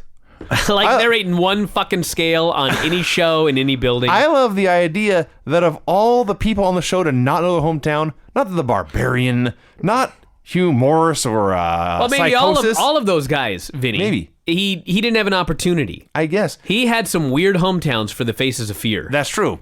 But they have talked about Goldberg playing football in Atlanta and college football in Oklahoma, I think. Well, we only know he played there. We don't know where his hometown is. It's really easy to find the hometowns of college football No, players. it's unknown, Vinny. Come on. It's very easy. I think the weight's really easy to explain. Goldberg, will you please step on the scale? Nope. No. No, he's from Oklahoma, played college football at Georgia. That's right, I remember now. Point being, Michael Buffer's an idiot. That's what you got out of this? Well, there's reinforced. So people were just ballistic for Goldberg, even before the start. Raven showed no fear. Raven draws a line in the sand with a belt and says, "Let's go, fucker." What an idiot. It's not his, What an idiot. not his smartest move. No. So Goldberg beats the shit out of him for a while. But then it is Raven's rules, and so Raven's able to use a chair for some offense. We get the chin lock spot so Goldberg can fire up, and then Goldberg starts no-selling punches, hits a big spear. The flock attacks. Goldberg just kills them all one by one. Stop right there. The place is going absolutely nuts when Goldberg no-sells the punch and starts his big comeback. They're just losing their minds. And all of a sudden, the flock all hits the ring, and the fans died. Mm-hmm. Because they have been conditioned that as soon as these idiots hit the ring, it's a bullshit finish. Yep. And they're thinking either A, like it's going to be a DQ and the streak, he got to win via DQ, or God forbid, maybe they're all going to beat the guy up and he's going to lose. This took the air out of the crowd, but it was perfect because you took the crowd down, and then Goldberg proceeded to beat the shit out of every member of the flock, and it brought him right back up again. Mm-hmm. They realized it's not a DQ. Oh my God, he's he's jackhammering Ron Reese. They set it up perfect. So it started with the smallest guy, Kidman, and then Sick Boy, and then Horace, who is now in the group, and then here comes the giant Reese, and everyone thinks this is it. It's the end of Goldberg, and Goldberg says, nah. And he jackhammers this big fucker, which is awesome. Raven, he's out of ideas. He tried to fight fair. He tried to send his gang after him. It all failed. It's time to run away. Raven tries to flee through the crowd. Fans grab him, and we are told to throw him back over the guardrail. He winds up back in the ring. It was really cool looking, the idea that he was trying to flee, but the fans all got together to make sure like a lumberjack match with fans. But it was also really, really stupid. Well, sure, because he's going to encourage fans. You cannot encourage the fans to put their hands on wrestlers and throw their ass back over the barricade again. Yeah. So they throw him back in the ring, and Goldberg hits one more spear. Then he jackhammer on a stop sign to win the match and the title. It's got a bigger reaction than anything on WrestleMania. Place just went nuts. White hot heat. This was so awesome. This was a great spectacle. This was about as good as a match you could have laid out for Goldberg. It was the longest match he's wrestled, and it was the most competitive match he's wrestled since coming in. It was done perfectly. Well, he had that Regal match. It doesn't count. This was better. It doesn't count. This was better. It was way more competitive. I will say that it was awesome. I forgot what else I was going to say. It don't matter. I had another point that I forgot. La Parka versus Ultimo Dragon. These poor guys were in a death spot having to follow the Goldberg match, but they gave it the roll. So Eddie Guerrero starts dragging Chavo down the aisle by the hair and by the ear. Then when they get close to the ring, they begin to tiptoe into position. I remember what I was going to say. So remember we were wondering about that fan that jumped Raven? Yeah. Okay. So the one last week was Canyon. Mm-hmm. But there had been a guy that jumped him the week before that was a legit fan. Oh. So an actual fan jumped him, which gave them the idea to have fake fans jump him, who ended up being Canyon. Mm-hmm. So they're still fucking morons. Yes. they're shooting angles, yes. Yes. There's one, I don't know if it's happened yet or if it happened on Thunder, but Raven is doing his promo while slumped against the bottom turnbuckle, as he used to like to do, and the camera is like 2 feet from his head, and a guy runs up and just grabs him by the hair and starts to yank him out of the ring. And security swarms him, and Raven gets up, and he gets back in the ring and picks up right where he left off. He is a pro. He is a pro. This was not his first rodeo as far as fans coming after him. No. Anyway, Eddie and Chavo come down, tiptoe him into position. Eddie takes the ref. Chavo wallops Dragon, and Parka hits a corkscrew dive for the win. Eddie was very happy. Parka was confused, but hey, he got a win, so he was okay. We had still shots of Nash powerbombing Sting the night before to give Savage the title. Chris Benoit versus Kurt Hennig. This was so funny. So, Benoit starts beating the guy up. And I don't know what was going on, but Kurt Hennig, first off, he had a knee brace on. I guess it's huge. Kurt Hennig had it was like you took a sewer pipe and broke it in different sections and put it around his leg. Yes. It was massive. He had a giant It was like a suit of armor on his leg. So Benoit's beating on this guy. And I don't know what the plan was in this match, but Kurt Hennig kept trying to cut off Benoit. Benoit would have none of it. Benoit ran through this guy. Every time Kurt Hennig tried to cut him off, Benoit no-sold it and just kept beating on the guy. So I don't know if they said, okay, Benoit, you're going to run through this guy. And then Kurt decided in the match that he was going to try something, and Benoit was like, you ain't trying nothing, dude. But that's what happened there. And then He calls out Rick Rude, who's doing commentary. So, Rick Rude is dead a year later. He was training to come back. And it was very, very clear, even here in early 1998, that he was trying to get out of his Lloyd's of London deal. This guy is doing more every single week. Yeah. He has not taken a bump yet, but he's throwing dudes around, he's kicking dudes, he's dropping knees, he's flying through the air for moves. Lloyd's had a very lenient policy, apparently. You can't take bumps, It must have been- but you can fight. It must have been in writing, cannot do pro wrestling matches. May not be a legal participant. Yeah, but he couldn't take bumps. He's never taken a bump. I see. Of the two of them, Rick Rude was clearly in better shape to wrestle on this evening. Oh, yeah. He had a functional leg, two of them, unlike Kurt. So let's see. Eventually, they just double team him for the DQ. Booker jogs out to make the save. Well, it's a very lackadaisical save. In fact, later we saw Kevin Nash running much faster than Booker. Man, Kevin Nash, I forgot to mention this. At the end of Raw, Steve Austin is running up the ramp after Mick Foley or whoever. Kevin Nash ran better than Steve Austin. That's also true. I couldn't believe it. So Booker jogs out to make the save, and the heels leave, but Benoit does not appreciate this. He warns Booker to stay out of his business, and then they started brawling, and they brawled to the back. Okerlund brings Roddy Piper out for a promo. Piper says, My favorite. in the bat match last night, Hogan made his life miserable. So tonight, I'm going to make Hogan's life miserable. How is he going to make Hulk Hogan's life miserable? This again. Yeah. In his world title match, he's going to make it no DQ. So it's going to be a fair fight for the challenger. He also promises no one will run to the ring. Okay, we'll get to it later, but if you can do that, why isn't that the rule for all matches? Well, as we found out, you can't do that. You can't do that. In a no DQ match, you idiot. Yeah. Well, you could do it if you do something else to ensure that there's no run-ins. Put a giant gate on the while. I don't know. You know, honest to God, I don't know, but I watch these Piper promos, and sometimes I think, this guy just comes out and says whatever the fuck he wants to get a pop. I'm quite certain that's true. Yeah. Like, really, they wrote it into the storyline that Roddy Piper was supposed to come out and announce that no one was going to run in the main event, that they had a planned run-in for. 5 of them. I mean, this fucking guy had to just go out on his own. I mean, maybe he was supposed to say no one from the NWO could run in, because then at least it makes sense, because Brett wasn't an NWO member. But the way he said it, nobody can run in. How do you explain Nash then? I explained Disciple. Thank you. It's all stupid. It's incredibly stupid. Not to mention, Rowdy's mad at Hogan. So he makes it no DQ, knowing that the NWO can run in and do whatever they want because help. there's no DQ. And help Hogan. He also makes it no time limit. So Hogan doesn't have to worry about going to a draw. It's ridiculous. Then, after doing everything he can to tilt the odds in Hogan's favor in the match, he says, and after that, you're mine, Hogan. So he's going to make Hogan fight the World Heavyweight Champion and then beat him up. Oh, maybe. Yeah, he wants to pick up the pieces. Yeah, he wanted Hogan to have the title so he could take it off. I guess. This is stupid and made no sense. Right.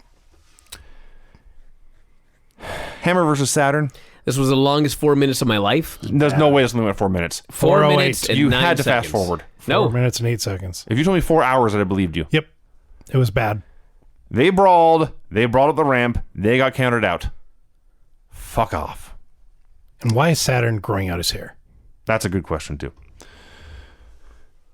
They repeatedly... You know, I was wondering why his hair looked so horrible. Because he's usually bald. Now I figured it out, yeah. It was hideous. Yeah, it's really bad. Didn't he He's have, like, growing it out, but he's balding. Right. So he's growing out a bald spot? male pattern baldness. Yes. Like, what the fuck are you doing, dude? He has a hole in his haircut. Didn't he, when the Eliminator started, didn't he have the haircut Nakamura has now? Yeah, he had Something like kind that? of a mohawk kind of thing. Yeah. Public Enemy versus Scott Steiner and Buff Bagwell. This was amazingly okay. Yeah. Yeah. Well, hey, I talked about grunge as a singles and how He low actually, my expectations were. He did some stuff in this match. He did the funniest, fattest double bulldog. Yeah. They did something, but they're facing the wrong way, and he runs up, and it's nice to call it a bulldog, He leaped high in the air and sat on his fat ass, and the other two guys fell down next to him. That's what happened. It was ridiculous. But yeah, I know Public Enemy knows how to do tag matches. I love Bagwell. Steiner knows a thing or two about doing tag matches. This was all very fun. So, in the four-way, they go to put Bagwell through the table, but as in every other WCW Public Enemy match ever, they go through the table instead. So Steiner goes to put on the recliner, but Buff says, no, I want to hit my blockbuster instead. And Steiner says, okay. And he helps him up, and he forms the guy in the back, and Buff hits the move, and he wins. What a selfless man that Scott Steiner And it was is. funny because they do this spot, and the announcers are talking about how, well, it appears they're a good team, but there's a little bit of dissension. Where? And I'm like, what the fuck are you talking about? One guy wanted to do the move, the other guy's like, sure, do it, we're a team. It is a cool move. It doesn't matter who wins. Yeah. We got the win. I thought they got along great. Buff and Bagwell Buff and Steiner were just such a perfect team. Such a perfect team. When they come out, getting in each other's way to pose for the camera, It's awesome. the two biggest egos you ever saw. I loved at the end when Scott Steiner does a big biceps pose and Bagwell hangs from it. Yep. Your arm is so strong. I can hang from it like a baby. Yeah. I'm a 245-pound fucking man. I'm hanging from your arm. What a great team. They It's were so awesome. sad. It is so sad. Booker T and Psychosis. What in the fuck happened here? What is up with Psychosis? Is it just okay? This is 2 weeks in a row. He's had an absolutely horrific match. This was the point on the show where it's like, I've been watching this for too long and I just want it to be over. Yep. So maybe it was just the match was horrible. But it was weird because at the end it was good. Like the last 2 minutes were really good and the people are going crazy and everything looked good. But for like 5 minutes in this match, it was just one fuck up after another. And my favorite one, I don't even know what they were trying or what got fucked up, but Booker just stops and his eyes grow wide and he just looks at the crowd. Okay. Like, what the fuck is happening in this match? What's going on here? But he didn't give up. He just kept going. And he hit it at the end. He hit his the same 6-move comeback he does every match, and won with a missile dropkick. Brian Adams versus Lex Luger. I hate Brian Adams. What a shitty match. You know, let me say one nice thing about Brian Adams, and I'm going to get going. Buddy always said that Brian Adams was a really nice guy. Okay. So at least we can say, I'm sure he was a nice guy. Now, granted, he served time. He had some problems. So did Buddy. Made some mistakes. But Buddy vouched for him. This fucking guy is so bad in the ring. It's unbelievable. Like, every now and then you'll hear somebody use the term, his timing was off. And if you don't watch a lot of wrestling or you don't pay a lot of attention, you're maybe not quite sure what that means. Watch Brian Adams. His time zone was off. His timing is off on every fucking move. I don't think there was one move in this match that was not mistimed. It was astonishing. He couldn't do anything right. Everything they did, he jumped early, he jumped late, he fell early, he fell late. I was like, oh my God. And whose fucking idea, by the way? We got Brian Adams on the roster. Who would be a great opponent? I got a great idea. Lex Luger. They're going to have a great match together. Wrong! So these oafs. Yes, Greg. I was going to say, the only saving grace is he didn't try the stupid pile driver in this match. Let's probably put the X-Nay on that one. Exactly. Brian, you're not doing your power driver tonight. So these oafs are lumbering and fumbling all over the place. The announcers are like, folks, main event's got no time limit. Get your sleeping bag, get your pillow. We're going to be here all night. I screamed. I was horrified at this concept, and I believed him. So the match keeps going. Virgil gets in the ring. Lex puts him in the rack. Conan gets in the ring. Lex puts him in the rack. What is it about this rack? People love the rack. Dude, people love... It doesn't matter what city you're in. No. It doesn't matter who the opponent is. It doesn't matter... How big they are. It doesn't matter if everything else on the show sucks. Lex Luger puts a man in the rack, a guaranteed pop. Oh, yeah. Why is no one using the rack in 2017? I'm trying to remember the last time I saw it. I think Chris Masters tried to use it for a while. Am I nuts? I don't know. Nikki Bella? That doesn't count. So anyway, Brian Adams did not go in the rack. Lex hit him with the bionic elbow and pinned him. And Remember when they did that 6 months of storylines about how Nikki Bella wasn't over because of her boyfriend or her boobs? And meanwhile, her finish is the rack attack, named after her tits. Yeah. oh, wow, I'm just now getting that. Get out of here. The announcers, almost a full 3 hours into the show, just talked for like 5 minutes. Yeah. Oh my God. Finally, it was time for Randy Savage versus Hulk Yeah, Hogan. they probably realized we got 20 minutes left for a Hulk Hogan Randy Savage match. Jesus. Okay. So Hogan, in a match that was advertised as having no run-ins, he just comes out with a Disciple, and the Disciple interferes liberally. I was so pissed. So they're doing this match, and it's all Hogan beating him up. And Savage would do like one move or a comeback, and Hogan cut him right off. Using chairs. I like when Hogan... First of all, they're dressed exactly the same. Black tights, black boots, and they both have big, heavy weightlifting belts on. And Hogan takes his off, and he whips Savage with it, and he chokes him with it, and then he puts it back on. That amused me. Well, Vinny, he's wearing that because his back hurts. He needs lumbar support. So he's got to hit a guy with it and then put it back on. Yes. So finally, Savage dodges the big leg. He hits the big elbow, but he's hurt. He can't make a cover. This gives Hogan a chance to recover. He puts on the figure four. As soon as he puts on the figure four, in this match with no run-ins, all the fans stand and look up the aisle to see who's going to run in. That did happen. By the way, is it that hard to put on a figure four leg lock? No. And you know I've done what's it. funny? You know what's funny about it? He applied it correctly. Yeah. And he still fucked it It up. still just sucks. Now, normally, he can't even apply it correctly. spins My the wrong favorite way. is he does the spinning toe hold, and then he puts the bent leg under the straight leg. Yes. That's a classic. He's tried this so many times. He's fucked it up over and over again. He finally got it on right, but he still got it on wrong. He was so far away from the guy that he could barely get his leg over. It's just all fucked up. Like, how can you not do a figure four leg lock? I have legitimately seen Anderson Silva do a better figure four than Hulk Hogan. It's one of my favorite stories, by the way. That video where Anderson Silva was showing that figure four leg lock. I've told this story before, but I must repeat it. I'm on like MMA fighting or whatever, and there's a video of Anderson Silva at a seminar, and he's showing how you turn the De La Riva guard into a figure four leg lock. All right? I'm like, man, look at that. It's fucking awesome. So I swear to God, I went to class that night, and Wang puts me in a De La Riva. Oh. Wang, I swear to God, in his life had never done a De La Riva ever. I don't know why he did this. And I looked down at it and I was like, all right, fucker. I put him in a figure four and submitted him. The fucking proudest moment of my life.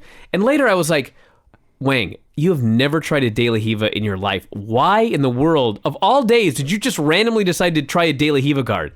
And he goes, I was watching this Anderson Silva video and I thought I got to try this. And I was like, that was a setup for you getting submitted. Oh, Wang. One of the proudest moments of my life. A shoot figure four leg lock. So Savage makes a comeback, throws down the ref. Disciple hits the ref with a neck breaker With the belt. with the belt. Oh, no, that was That was later. Savage. They double team Savage to death here in this match with no run-ins. Fans, the only people who remember Sting as alive, start chanting his name. Hit a belt-assisted stunner, and finally, after like 5 minutes of double teaming, after a match full of double teaming, it is time for Nash to run in. Can I say one thing very quick about the Disciple stunner? I said it before about the figure four. I'll say it about the stunner. Is it that hard to do a stunner? He fucks it up every single time. You know, I remember the one like 2 weeks ago, he hit Piper with one in a hallway, and I gave him a pass because it's a hallway, and you don't want to hurt yourself. But yes, he is the worst stunner in the world. And I love the idea. They came up with the idea of, I'm going to put the belt on my shoulder, and I'm going to put your head on my shoulder. I'm going to give you a belt-assisted stunner. Yeah. Yeah. I love that they're doing all this to get the Disciple over. There was no payoff to this, if you're wondering. So Nash runs in. He now has a track pants, and the NWO shirt on. And yes, we teased it before. You've never seen Kevin Nash move so fast. It was crazy. It was weird. He runs in. He fights off Hogan, Bischoff, and Disciple. He powerbombs Hogan and puts Savage on top. And then Brett runs out. Brett hits Nash with the belt. And he puts Hogan on top of Savage and drags the ref over, and the ref counts 3. So Hogan's the new world champion. Piper finally runs out when he realizes, hey, I promised no run-ins, and there's been like 8 of them now. It was so funny watching him come down the aisle and look just so hurt and confused. Shaking his head. Brett, no. I said nobody could run in. I can't believe it. So Piper gets in Brett's face, and Brett tries to blow him off, but Piper won't leave him alone. So finally, Brett drops him with a punch, and he smiles. So the story there is Roddy Piper was supposed to say, "Why, Brett, why?" Aha. Oh, okay. They were going to do a Montreal screw job on both fucking shows, unbeknownst to each other, by the way. Piper couldn't remember that line. Oops. Why, Brett, why? Well, I'll tell you why. So Brett waited, and he waited, and he waited, and he waited, and he waited. And finally he realized, this fucking guy can't remember why, Brett, why. I'm just going to punch him. Yes. And then when he did, Piper fell on Macho Man's bad leg. Yeah. The one right that on it. one they've been working over the whole match. So the show ends with Brett in the ring and Nash, Piper, and Savage down. So you see, in their mind, Hogan was being screwed by a dirty promoter. They think Piper was screwing Hogan by putting him in a title match and making it no DQ and no time limit. And Brett had promised he would never let an evil promoter screw a wrestler again. So that was their reason to have Bret Hart turn heel. Now, why did they feel the need to have Bret Hart turn heel? They signed him fresh off Montreal. Should have been the biggest anti-WWF, anti-Vince McMahon guy they'd have going. He did, I believe, 2 matches, and they're out of ideas. They've run out of stuff to do with him. Well, believe it or not, they had an idea, which never came to fruition. Apparently the idea was Brett wasn't supposed to necessarily turn heel. Brett wanted to win the title from Hogan. I see. So he had to get the title on Hogan. It's bullshit. It's horrible. Yep. And that was the show. That was our show. So when's everyone. this goddamn war going to turn around? I'm still waiting. Goldberg, that's all we got. That is true. This was a much more exciting show than Nitro. Oh, Both of them. Yes. It's the same show every single solitary week. There's one exciting thing on it, and it's a green guy Yes. who's out there having sloppy matches. It's awesome. That's all it is. And then Should we just talk about Goldberg and go home? May as well. There's nothing else. There's nothing else of note except a Disco Inferno Chris Benoit match, which was awesome, which involved no comedy from Disco Inferno. No. Which I point out repeatedly. Well, I guess we'll start. We got 3 hours of shit to get through here. It's listed as Monday Nitro 137 on April 27th, 1998, though, as we noted, this show took place over 2 days. The Nitro girls were jumping rope when Alex Wright interrupted them to dance and security took him away. Kevin Nash and Randy Savage came out for a promo. My God, the Wolf Pack has formed. Yeah.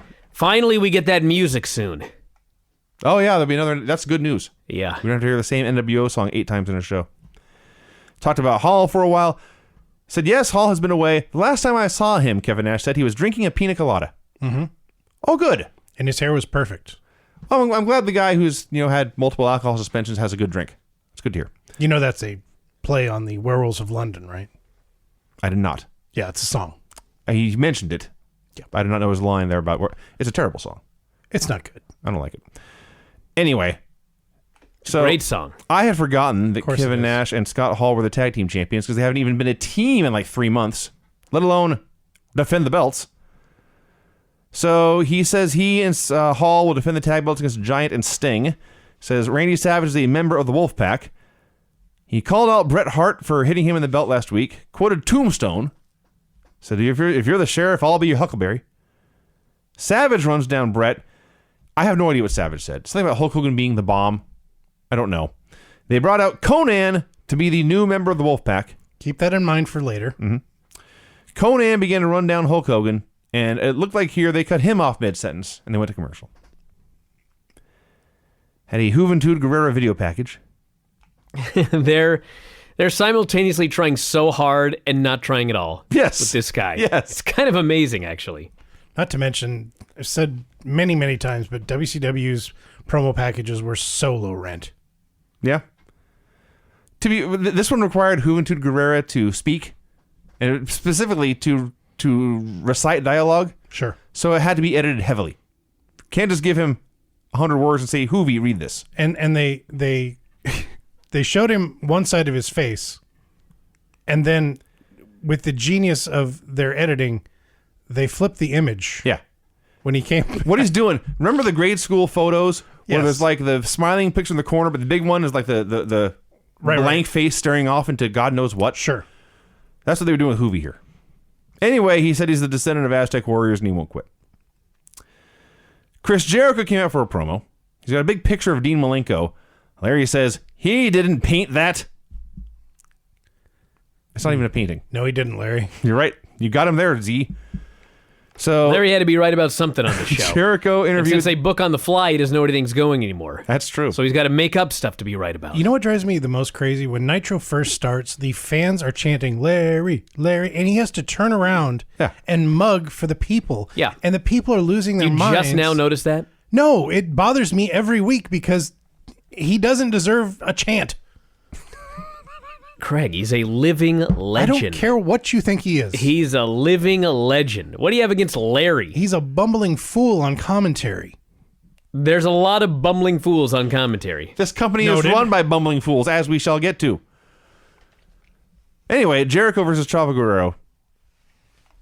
Eddie came out with Chavo, but he was all buddy-buddy with Jericho until Chavo kicked them together and Eddie went flying off the apron. Then Jericho won with a Boston Crab. Eddie gets in Jericho's face, but Jericho says, no, it's all Chavo's fault. And so Eddie slaps Chavo and berates him. And they left. And the only other notable thing about this is they have been using Jericho's WWE music. Right. They played it when he came out here. Then they played it when the bell rang and he'd won. But when they were showing replays, they left in his original WCW Pearl Jam knockoff song. I think it's because it was a 1-800-COLLECT. That was the promo. That was the sponsor for it. Okay. So the guy running the editing probably just figured, okay, it can't be playing now. There was another You know what I one. mean? There was another one where Jericho's match ended and they played Dean Malenko's music. Well, that was Yes. later on this show. That was weird. Well, it's because he was He's making fun pretending to be Dean Malenko now. Yes. Did you not pick that? Okay, I we'll get to did, it. but We'll get it to was it. still, I mean, my point is like, why did they play Jericho's music when he came out? They didn't. You were confused. They did. The first time. Brian, Ah, fuck it, who cares? you do apparently. No, it's unimportant. We'll get to it later. I got more important things to talk about, like Bill Goldberg and Scott Norton. That was great. We're not there yet. Do we really need to talk about Hogan and Eric? Go ahead. Had a clip of Hoovy losing his match to Jericho months ago. And then they showed Buff Bagwell breaking his neck on Thunder. Well, there was that. Over and over again. That was not necessary to be seen. Had Nitro party clips. At least these goofs had their own dancing girls. They said Buff had undergone surgery on Monday, had begun to regain feeling in his limbs even on Thunder. And I looked it up. According to the always reliable Wikipedia, Bagwell suffered several damaged vertebrae and developed spinal shock. That's bad news. He had 4 crushed vertebrae. That sucks. Just off that one bump. Yep. Wow. Then Hogan came out. Hogan, Bischoff, and Disciple. The announcers noted 30 miles up the road they can't give tickets away. Hogan buries Nash. He buries Savage. Buries K-Dog. He laughs at the idea like he's supposed to be concerned K-Dog left. Says, I will go find any hobo and he can come pick my orange groves. Now, I know this is supposed to be a vaguely racist joke about Conan leaving, but I just love the idea of Hulk Hogan owning a plethora of orange groves. It's where he got the idea for his tan. Hogan said Brett knew he was in charge, and that's why Brett helped him last week. Brian, talk about Goldberg and Scott Norton. I love to. You know what they do with Goldberg? 8 times out of 10, he just faces another big giant. Gets over every time. Yes. They don't put him in there with like a little guy or an athletic guy. They put him in with Scott Norton or another big giant beast, which actually, by the way, is why he got over in 2017 as well. They put him in with a big giant beast And he killed him 3 in minutes. times. Yeah. And Kevin Owens. But that's the key. Like, everyone talks about Goldberg. Well, you just got to get a guy who looks good and he never loses. That's only part of it. You need to get a guy with almost no training and he never loses. And he goes in there and he has sloppy matches where it looks like at any moment somebody's going to die. Jerry Flynn, it's not this match, but there's another match with Jerry Flynn. It's the best thing ever. It's like Jerry Flynn does a jumping kick and Goldberg totally runs the wrong way and almost kills him. Yes. Fucking guy flies through the air and lands on his ass. Goldberg just stops what he's doing and looks at him like, why did you fall down? Yeah. Like, it's his fault. Basically, yeah. And then he lets the guy get to his feet, and then there's no transition. It's just he spears him as hard as he can. People go crazy for this. They went crazy for Bill Goldberg and Scott Norton. One big giant dude beating up another big giant dude. It'll never get old, and it'll always work. Question. Was this in the same building? Did they tape both episodes, or did they run Monday and Tuesday? No, there was the same building. So they saw Goldberg twice on one show. No. Well, twice on 2 shows, but it was the same building. There was a 30-minute delay between the first show and the second show. Oh, the Tuesday show was taped on Monday. Yeah. Got it. Okay. So they watched 2 Bill Goldberg matches, and he was even more over the second time he came out. Fuck, after watching the first one, I'd be more crazy from the second one, too. Yeah, Brian's not doing this match justice, everyone. No, it was unbelievable. This may have been the best match of the Monday Night Wars. These giant angry men shouting and spitting and snarling and clobbering each other and throwing each other around. Norton got more offense than anyone else had gotten against Goldberg yet. I believe he's the first one to get a 2 count with a shoulder breaker. Then he got a near submission with an armbar, and then Goldberg escaped. And as soon as he escaped, spear, jackhammer, win. And he held Scott Norton up for a long time. Yeah. Scott Norton. Who was big. Yeah. Probably actually on sheer weight bigger than Bill. Oh, totally. Yeah. Yeah, this is great. Just great. Okay, Mean Gene calls Bret Hart out for a promo. So the question is, why, Bret, why? They've stolen that line. Bret is so sick of this goddamn question. In and out of character. Yeah, imagine like in 2009 when people were still asking him this about Montreal. He's sick of it in 1998. Yeah. So, Bret says he sucked up to Hogan for a bit. Then he says pro wrestling is just a money trench. It is filled with pimps and thieves. It's a place where good men die young. If only he knew. Oh, he knew. Well, he did know, but it's not getting better. Actually, it's gotten better since then, but it's not going to get better for Bret and his friends in the coming years. So, Bret said Randy is half troll and half lizard. He said he had something to say to Hollywood Hogan. So he's a lol. I guess so. I was going to say Trizzard, but yeah, that would work. He said he had something to say to Hollywood Hogan, but he wanted to say it face to face, so he'd wait until tomorrow night. And Gene tried to guilt trip him, went all granny on him. And Bret says there's no rhyme or reason anymore. There's no such thing as good guys or bad guys. It's time to be the real hitman or something. And that was the end of the Monday night hour of Nitro. So we go to Tuesday. Another recap of Bret attacking Savage and handing Hogan the championship. Benoit and Inferno. What a fun wrestling match. Yeah. Disco Inferno is a great wrestler. Well, Disco Inferno was a good wrestler. He was in there with a great wrestler. Was carried to a great match by Chris Benoit. They just went back and forth the whole way. People were totally into it. Benoit hits the diving headbutt to the back. Disco kicks out of that. So Benoit puts him in the crossface, and after a brief tease of getting the ropes, Disco taps out, and that's that. A great match to set up Benoit, who is challenging Booker T at some point down the line. We had an awesome, cheesy Chris Jericho video package. This was the one where he came out to the dude's music. Yes. Too many fucking matches when they're doing 2 shows, and I got to watch them both back to back. Jericho I got all comes confused. out to Dean Malenko's music. He has his hair all tied up, trying to emulate Dean Malenko's Widow's Peak, which is awesome. That was an amazing hairdo that he had here. Yes. He pretends to cry, says he wants to go home, and he laughs at himself and thanks all the fans. So we had Chris Jericho versus Psychosis. Allow me. All right. Until the final 5 seconds of this match, I thought finally the streak is broken. Psychosis has had one sloppy, shitty match after another, week after week after week. Finally gets in there with Chris Jericho. They're just having a good match. There's a couple of kind of iffy things, but in general, they pull it off.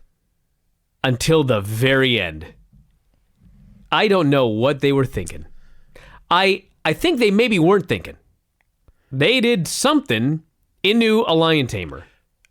I think Psychosis was supposed to go for a Frankensteiner off the top rope, and Jericho was supposed to drop in lion tamer position, but the physics do not work out with this. He almost killed the guy. Here is what I had to say.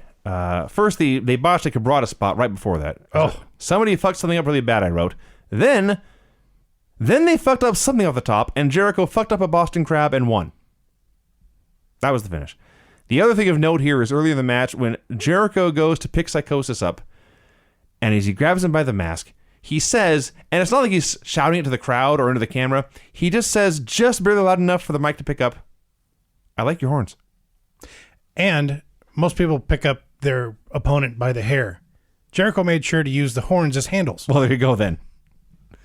Yeah, this went south in a hurry. But it was worlds better. Oh, yeah. Entire dimensions better than what followed. This was like really horrible. Oh, it was. I got one question. Only one? Well, I got a lot of questions, but I got one main question. So if you were going to continue to employ the Barbarian, and you were going to continue to employ Meng, why don't you just keep them together as a team? It's a great idea. I have Brian. no idea. Why am I watching Hugh Morris and the Barbarian together as a unit? Well, it didn't start off that way. What began was Barbarian versus Rocco Rock. Question. See, you do have more than one. I knew it. So this leads to a tag match. Yes. Okay. Why wasn't it a tag match? I have no idea. Whose idea was it in storyline to just do a singles match? Or real life. Either way. Well, the real life was to lead to this. Although, They wanted to do that stupid ECW booking where it would be a singles match that turned into a tag match. But it was stupid there, too. First of all, by the way, a note. The announcers are talking about Bagwell's injury. Talking about all the risks guys are taking. How wrestling's more dangerous than ever. But ratings are sky high. So that's cool. They were totally fine with this. So, Rocco Rock. Wasn't he supposed to be the better half of Public Enemy? Absolutely. well, he is, but No, that's not saying a whole lot. I don't think so. Rocco But you began realize his- that these men had bad days, Vinny, for a variety of reasons. well, this was one of them. Rocco Rock was better than Johnny Grunge. Not on That this day. doesn't mean he was always better. He was not better than Johnny Grunge on this day. Rocco started his comeback with a blown spot.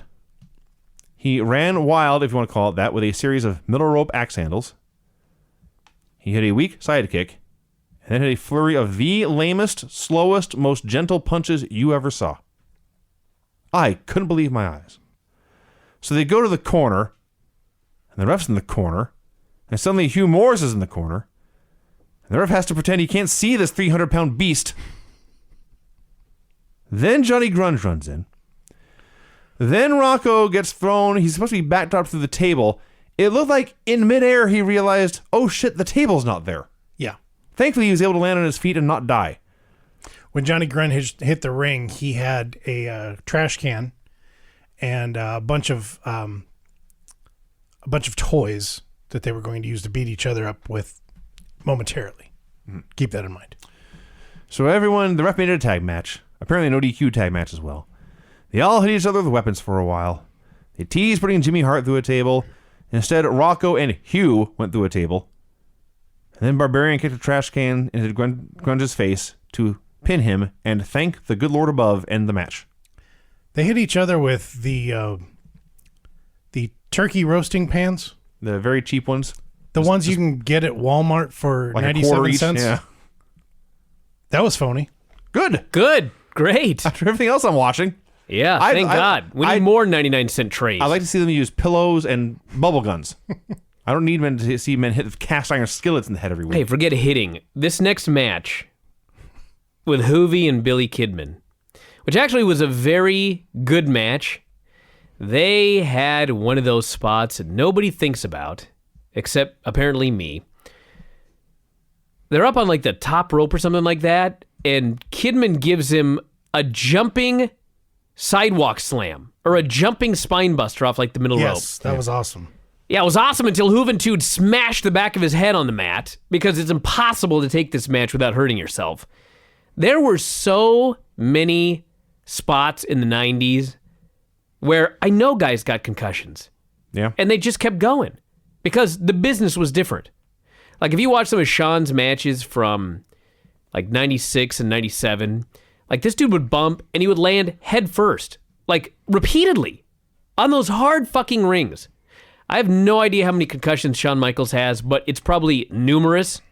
And a lot of these guys doing a lot of this stuff off the middle rope, like everybody knows about the one where it was Mike Awesome, Remember the Mike Awesome? And who did he give that giant power bomb off the top to and almost killed him? Oh, when there was supposed to be a table, Masato? wasn't there? No, there was another one. Vampiro. Vampiro, that's right. Nearly killed that I guy. was gonna say Lance, but that was Candido. That's a famous one, but like guys were landing and hitting their heads all the time back then. And nobody gave a shit about concussions. They just kept going. There's no way Hoovy didn't get a concussion off this thing. But he just kept going, and I bet he worked on Thunder. Well, I'll say this. He looked great. Hoovy has his bad days and his good days, and his good days are really good. And his bad days are very bad, but this is a good day. Everything he did looked great. And he got the win with a Michinoku driver in the 450 splash. And the flock hit the ring, and he was able to fight off Kidman and Sick Boy because they're small, but Horace and Reese are big. Reese in particular. Huge. You forget, I mean, he's taller than the Big Show. He's not thin. He is enormous. And then he's standing there next to Hoovy. Well, that also is part of it. But he's also standing there next to Horace, true. who is big and just towering over him. He's a mountain of a man. So they laid out Hoovy. Mean Gene called out Alex Wright for a promo. Alex came out in what I believe was a lime green corduroy shirt with wavy patterns. That's fair. It was cool. Sure. If you say so. It's cool for Alex Wright. I love that Alex Wright is being reintroduced. And so the storyline they came up with was he was on vacation. Yeah. He was on vacation in his beautiful home country of Germany. You're not impressed with that storyline, Brian? No, I'm really not. He was gone for a long time. Yeah, that's a long vacation. Well, he's a wealthy man. He can afford to take time off work. Well, he could have said that then. All right. So he explained he had come back to the pigsty of Norfolk, Virginia to teach people to dance. Oh, good. Nobody told him what to do or where to do it. He began his dance. Gene was appalled. You would think he dropped his pants and started twerking or something. Yeah. Gene was mortified. Security came out and removed Alex again. Eddie Guerrero versus Booker T. This didn't suck. No.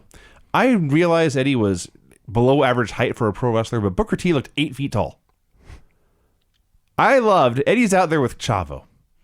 And the gimmick is he's trying to teach Chavo how to be a badass, how to be a bad guy, in fact.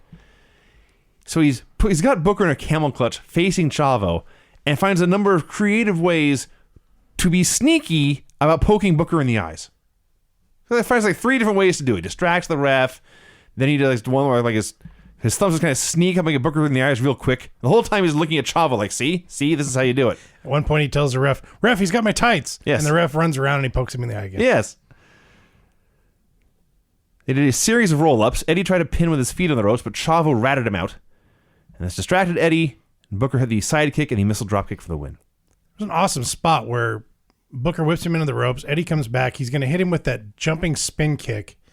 Eddie grabbed his leg and twisted like somebody throwing a clothesline and them ducking and grabbing the arm.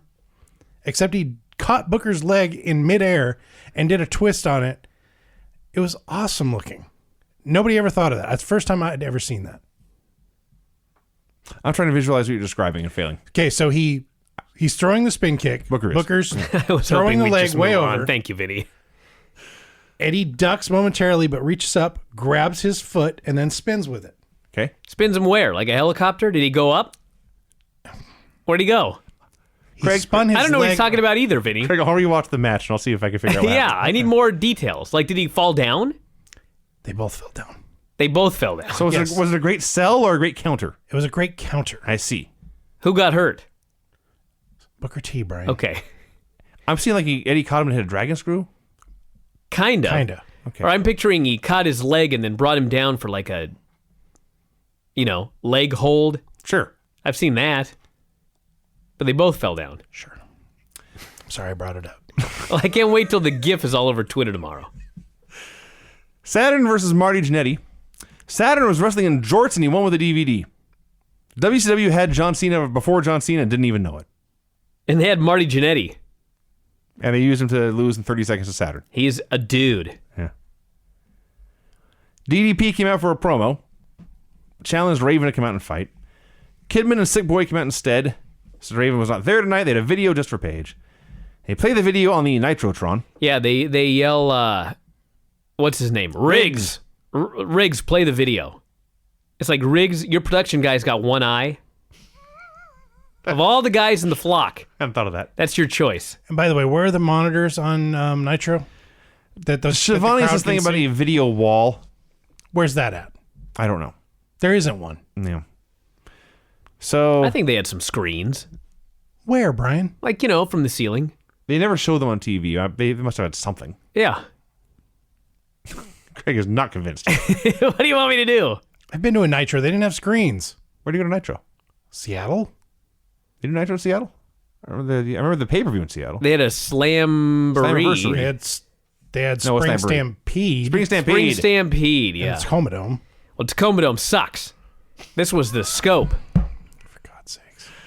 Anyway. I'm sure the Scope had a big screen. That's So- where you air the sports stuff, right? So Raven's doing this video. Oh, God, you're surly when you're sick. I'm not sick. I feel great What's that for? That roll of toilet paper in front because of I have allergies. I see. That's different. Raven says Paige's mother must have hated him, sent him to live with his horrible father and bounce him from family member to family member. He said Paige claimed to have no memory before age 8, and he can't really be okay with that. Then he said he's already beaten Paige and their issue is now over, which is awesome because he taunted him, buried him, picked a fight, and then ran from the fight. So Sick Boy and Paige are laughing. Paige drops Sick Boy with a diamond cutter. Kidman runs for the hills. Paige leaves with the crowd, at which point Kidman returns to the ring to taunt Paige, but a fan hits the ring and lays him out, and this time the fan was absolutely Canyon.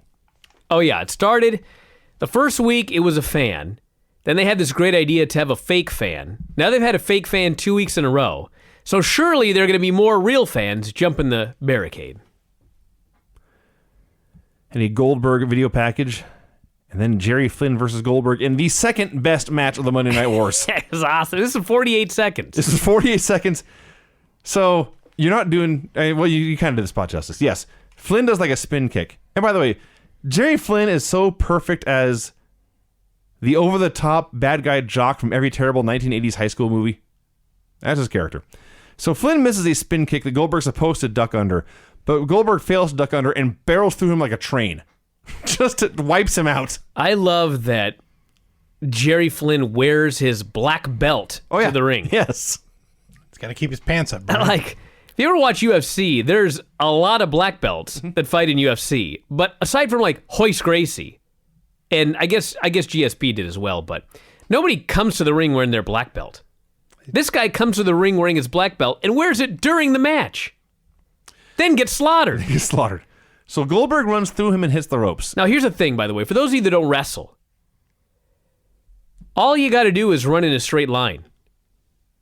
The other guy jumps in the air and does a spin kick, and you just run in a straight line. Or you grab his leg and, like, spin him. Yeah. You know what I mean? I've heard that works too. Sure.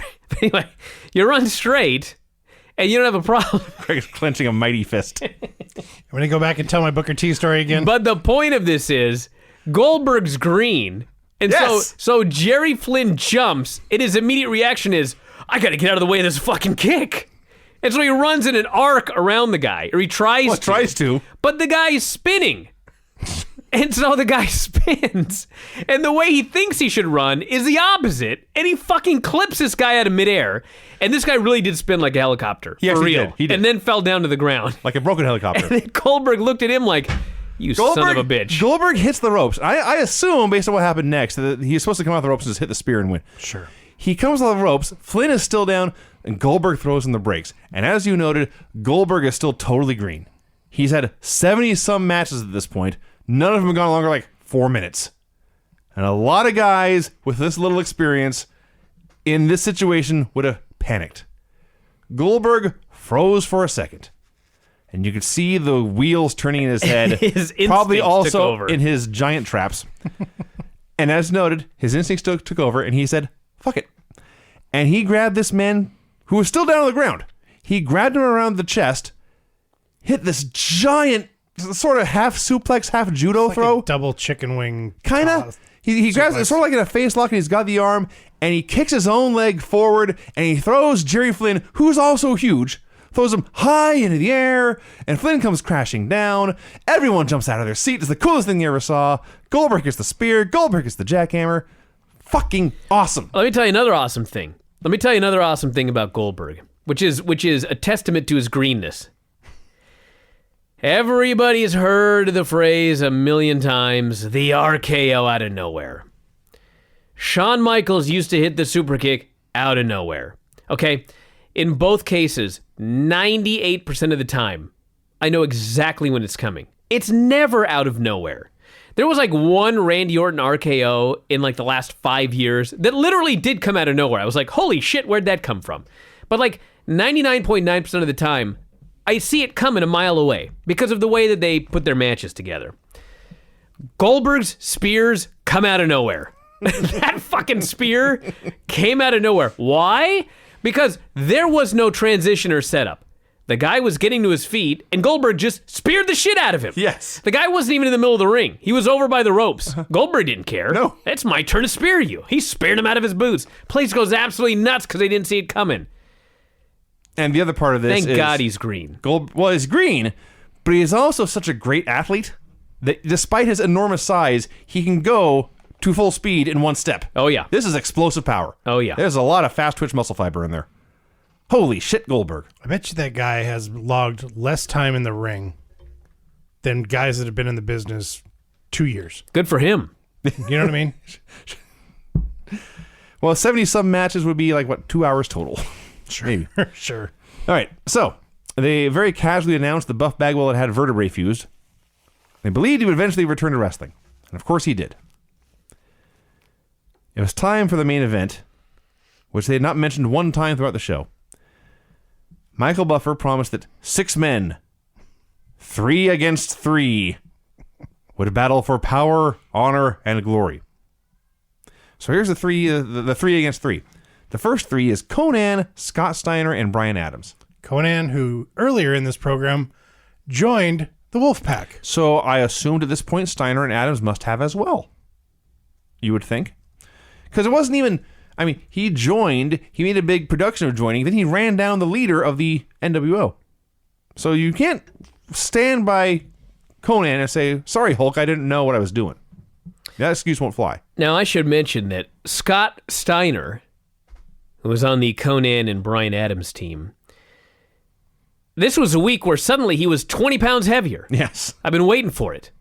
Like, he was Scotty Steiner, and then one day he cut all of his hair off, and then he bleached it, and then he was Big Papa Pump, but he was not quite Big Papa Pump yet. This week, he totally was. He was enormous. Yeah. And boy, was he out of his mind. Also, yeah. So Conan did some great comedy with the Giant. I liked when Giant had him sitting on the top rope and was still taller. And it builds up to Steiner, who, as you noted, is bigger than ever, and Luger, who is Luger. There isn't the other team is Luger, Giant, and Sting. No, you didn't. It's Luger, Giant, Sting. Luger tags in, he's Lex Luger. Steiner tags in, he's Big Papa Pump. Big Papa Pump. These people went nuts to see strong men face off. It always works. It always worked. I'm telling you. It's timeless. Everyone was screaming. The announcers were saying, and I hoped it was going to happen, that they would stop wrestling and have a mid-match pose down. That would have been awesome. They wrestled. See, there's a thing. I just got to mention this very quickly. There's a lot of indie guys nowadays that don't go to the gym a lot because they understand that it's 2017 and fans really don't care about bodies. They just want to see good matches. And so there are a lot of guys that have gotten away with being very, very successful without really having much of a body at all. Now, the pendulum is swung because there is a pendulum. And the reality is the day is going to come where the fans get sick of little guys. And then the big guys will run amok again. The dinosaurs will return. The dinosaurs always come back. King Kong always draws money. He does. Godzilla always draws money. Preach. And King Kong versus Godzilla is always going to draw money. Soon it shall. Okay, so the point of this is everybody go to the damn gym.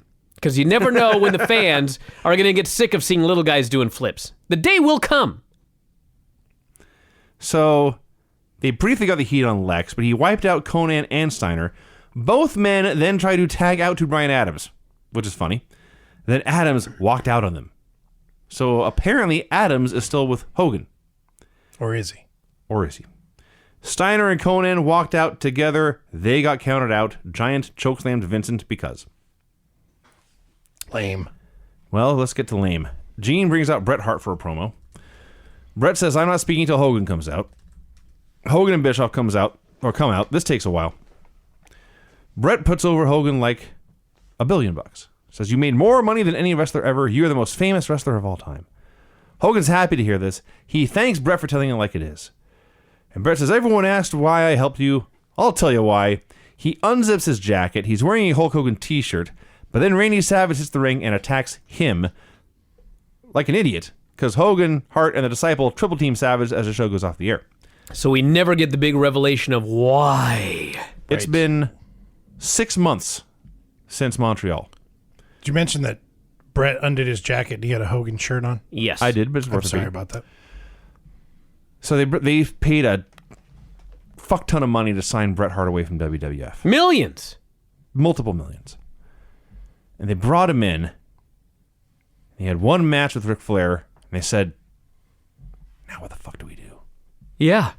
And they waited. Dude, they said waited. the moment he came in, now what the fuck do we do? They waited and they waited. They had one thing for him to do with Kurt Hennig for a while. He did that and like, now what the fuck do we do?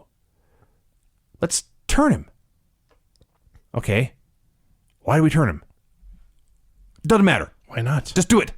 So they turned him. They don't know why he turned. So every show has to be a tease of the reason why because they don't know. No, I hate to shoot down your theory. They're just hoping that next week they might come Believe up it with or something. not. Yes. No. I already told you guys last week why he turned. Because he wants to win the title from Hulk Hogan. Well, that's Right. not how it comes off. No, that's what he said in his interview. He goes, I'm going to tell you why I wanted you to remain champion. And then he got cut off by Savage. Yeah, Right. It comes off like he got cut off because they don't know what they want him to say. Well, it may come off that way, but they actually have a plan for once in their lives. Now, the rest of everything you said is true. He came in, they had no idea what to do with the guy. They make him a fucking special referee. They have no idea what to do with the guy. They give him a match with Flair. It gets over. They're baffled because I guess they didn't want it to get over. No, they wanted to get rid of Flair. They take him off TV for God knows how long. They don't know what to do with the guy. They bring him back. He has like one thing with Kurt Hennig.